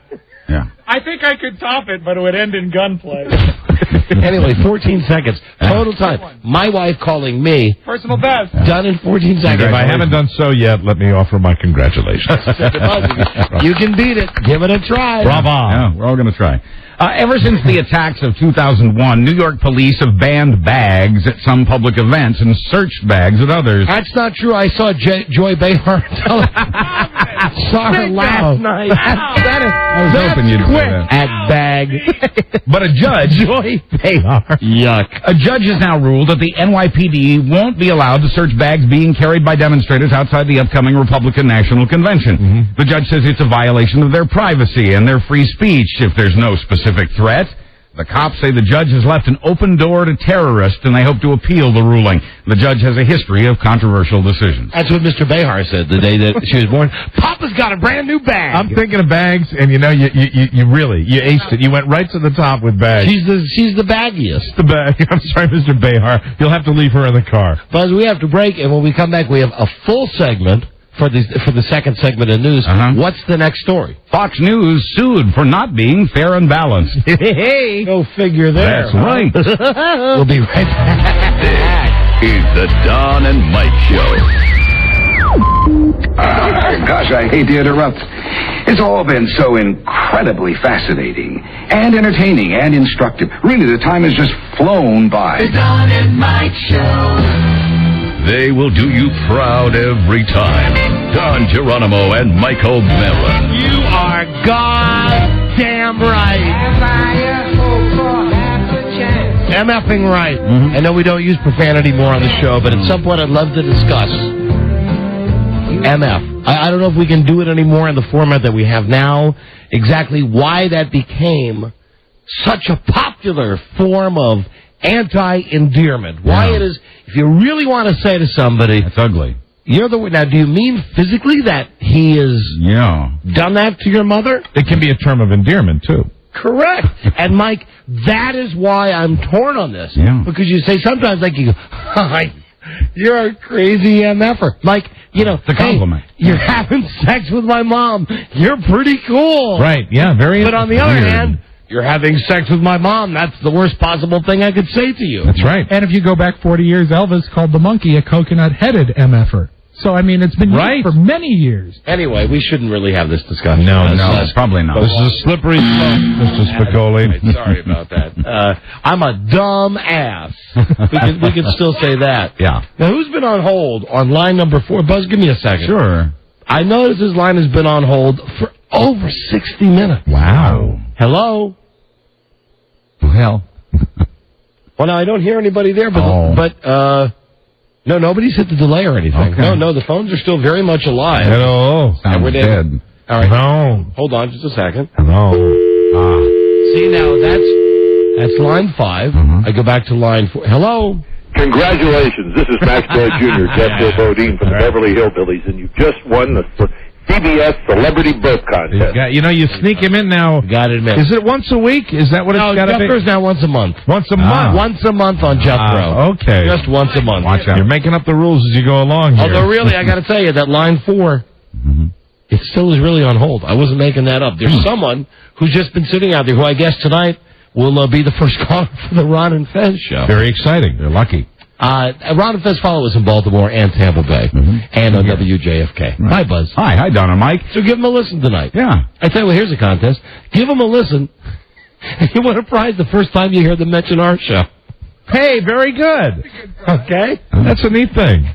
I'm kidding. I'm sure that they promote our show, or at least say that they're on the same. I just never hear it when I listen. Hi, Buzz. Hi, Don and Mike. Fox News, which sued a comedian. Fox News sued a comedian. I kid because I love it. I know you do. It's love here. Fox News sued a comedian for using the phrase fair and balanced. Now Fox is being sued over that phrase. But this time the charge is not copyright infringement. This time the charge is consumer fraud, false advertising. Ooh. Yesterday, a nonpartisan group, joined by a liberal group, filed a petition with the Federal Trade Commission. The complaint charges that Fox, quote, deliberately and consistently distorted and twisted to promote the Republican Party and an extreme right-wing viewpoint. Do you think so? That's right. The complaint asked the government to make Fox stop using the slogan, fair and balanced, and the complaint includes evidence. Hey, Sean Hannity. Roaring by the entire field was Mercedes-Benz, which took first place with BMW. Oh, the BMW. There you go. Evidence includes a documentary called Outfoxed, which contains internal network memos from Fox News. The memos include the following quotes. You'll enjoy these internal memos from Fox News to Fox News employees. Quotes taken at random from various memos. Very good. Here's the first one. The president's political courage and tactical cunning are worth noting in our reporting through the day. End quote. Wow. Here's another quote from another memo. The so-called 9/11 Commission. Here's another quote. It won't be long before some people start to decry the use of excessive force. We won't be among that group. End quote. Now, who are these from? Are these from? These are from Fox executives to Fox personnel at Fox News. So it's from programming types. Right. You know, in essence, like a program director. Boy, that's just really to think about the whole broadcast journalism thing and what it's just interesting to have those memos. From another memo, this quote, real news in Iraq is being obscured by temporary tragedy. End quote. And finally, and this is my favorite. This is my favorite quote from a Fox memo. Do not fall into the trap of mourning the loss of U.S. lives and asking, why are we there? Oh, God. Fox policy. Fox News. And, fair and balanced. You know, I was kidding when I said that about listen to Ron and Fez get a prize tonight, but really, watch Channel 5 here in D.C. tonight. I'll give away a prize to anybody that watches the 10 o'clock news and can sit down through the first half hour and you watch. I'm telling you, on this station, if it bleeds, it leads. Yeah. Right. And here's what I'd like. For somebody to actually sit down and watch Fox News tonight, local, Fox 5 at 10 o'clock in D.C., and as the stories come up and as they billboard them, every time there's a story that starts with the same two letters, for instance... Yes, alliteration. Child crisis. Right. Flash flood. Flash flood. Thunder terror. Right. Or they love this one. Even with, it's a K with a C, but it's killer condo crisis. Yeah, they love those. They love that kind of stuff. They love crazed killer. Crazed clown killer. Right. You know, yeah, the more the better. You understand what I'm saying? Yeah. And last night, you know, I should write this stuff down myself, but it's when I'm going to sleep. They had one that was almost like Jumpy general manager jerks knee. Yes, something like Sally sells seashells by the seashore. Yeah. And it's all done with like red hot tongues of flame coming down on the condominiums, the crisis, the kids, the counseling, the crashing. Retarded reporter rejects reality. Hold on, we got a winner right here. We got a winner. This was on. Jimmy? Yeah. You know what? God, you're going to get a prize. This was last night on Fox 5. Lay it on me. Kitty car thieves. Kitty car thieves. Last night on Channel 5. That's not the best. And tonight in the district, they're at it again. And they got the big logo behind them. Kitty car thieves. Kitty car thieves. And also Channel 5, if they're doing a story like that, they put a police light on in the background. Oh, God. Gets people's attention. It's bright. Yeah, bright colors. Jimmy, listen, kitty car thieves. Hold on, you're going to get a prize. Thanks. Oh, that lady's gonna be pissed off from earlier. Oh, what are you giving him? An Apple iPod. Hello. An Apple iPod from BMW. Control freaks rejoice. BMW and Apple BMW. Thank you, G. They've created the first seamless integration of iPod and Ride. Go to iPodYourBMW.com. Hey, Jimmy, thank you for listening, my friend. Thank you, man. Really, somebody watch Fox tonight and just count all of the stuff that they have, like rancid robbers, right? Lambing on the loose, cute card communicator craves cosmetic surgery. That's for Will. For Wilma Thomas. Fox's Bill O'Reilly, meanwhile, also heard on the Westwood One radio network. Hey, come on, be a team player, Robbie. Yay! O'Reilly's been caught in yet another big lie. O'Reilly pushed a boycott of all things France after they didn't support us in a war against Iraq. I remember that. Even Americans now question. So on April 27th, O'Reilly bragged that the boycott had cost the French billions of dollars, according to the Paris Business Review. Okay. Two things wrong with that claim. What? At best, it was 138 million, not billions. And as it turns out, no such magazine as the Paris Business Review. That's just a detail, bro. Yeah, who cares? O'Reilly also once claimed winning a Peabody Award when he hosted a tabloid show. The show never got a Peabody Award. Let him, listen. You never let him forget that. No. Let the man speak for himself. I smoke marijuana every other day. That explains. That is Bill O'Reilly. Follow me and smoke weed, take pills, drop out of school, kill people, and drink. Bill O'Reilly. Now, these are not made up. These seems are to be a theme tonight. I mean, you go right ahead and make out in front of my 3-year-old daughter. Go right ahead and do that. Well, if you're high. Okay, well, I'm gay, so I want, gay marriage so I can do X, Y, and Z. Right. Screw the establishment, use drugs, get a gun, call women bitches, hoes, disrespect everybody, and you'll still do okay. All right, finally, listen, Bill. I know it's only July, but what about a Christmas message? Have a happy abortion for Christmas. Oh, Bill. Wow. That's the best. Oh, dear. Without fail, that's the best. Explains so much. It's Christmas in July on the Don and Mike show. Listen for the ho-ho-ho jingle of Santa Bill O'Reilly. Call in and win an abortion. Yeah. Have a happy abortion for Christmas. Oh, thanks, Bill. From your friends at 1043 The Coyote. Where it's yesterday in Austin. That's it's right. Today, but you're hearing the yesterday's show. Yeah, how you doing? We're doing fine today. Which you'll hear tomorrow. Happy Tuesday, Austin. Inspired by the liars at the tobacco companies, one group in Sweden has started lying to kids about the dangers of smoking. They're telling the kids that cigarette filters are full of mouse droppings and This is good smoke. And that smoking stunts penis growth. They're telling kids that secondhand smoke kills birds and that girls usually start smoking because they're stupid. Quoting a group spokeswoman, we wanted to raise awareness about how the tobacco industry promotes its products through lies. Our lies are so exaggerated, we hope they'll make people think and come to our website to find the truth. This is good smoke. Don't broadcast that in Sacramento. The U.S. government, meanwhile, the U.S. is telling kids and everyone else that there may really be such a thing as reefer madness. The madness was proposed in a propaganda film of the 1930s. But Joe. I'm getting some interference here, bud. Hello. The movie was pure fiction. But now... What movie? The Reefer Madness. Joe. Smooth, mellow, and easy on the throat. Now, the U.S. government says pot is a lot stronger than it used to be. That This is good smoke. That it's no longer the gentle drug of the 1960s.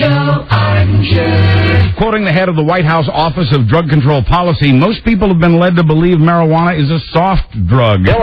But a study shows that it's not You even... didn't know that? Yeah, well, he's got a lot of time on his hands. It's not even the gentle drug that it was in the 1980s, with THC potency doubling from 1988 to 2003. An inconclusive study out of Mississippi... Ain't that just my luck? My luck. Yeah, I don't like this.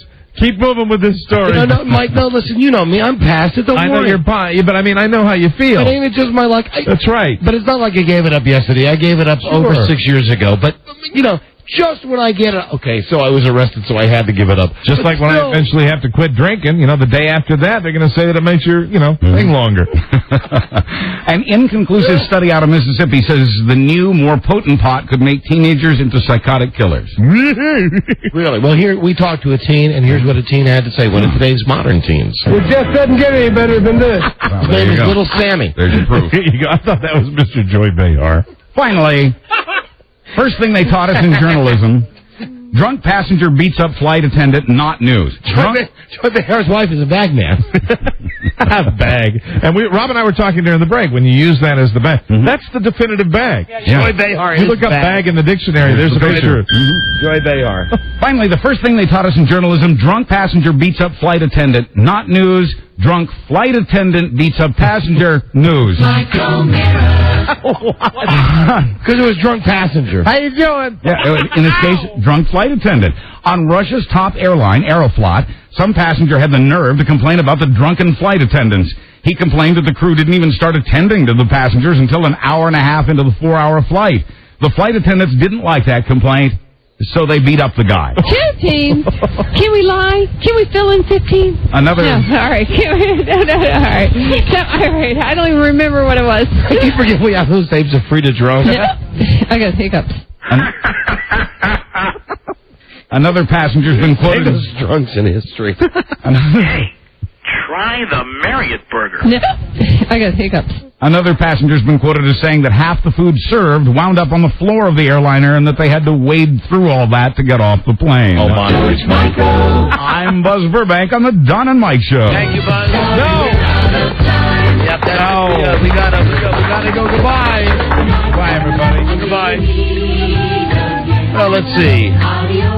Thank you to Jim Parmalee from the Republican Party. Yes, Jim came in and you had to give him the bad news. Yep.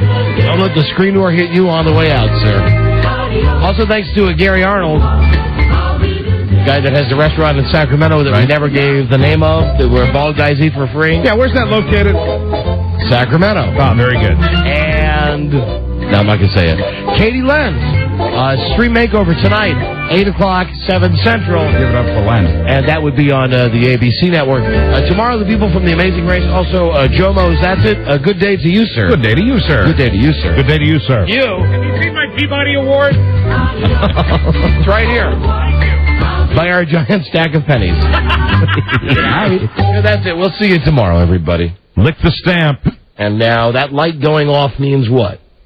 That light? The mystery phone is ringing. The phone that doesn't exist.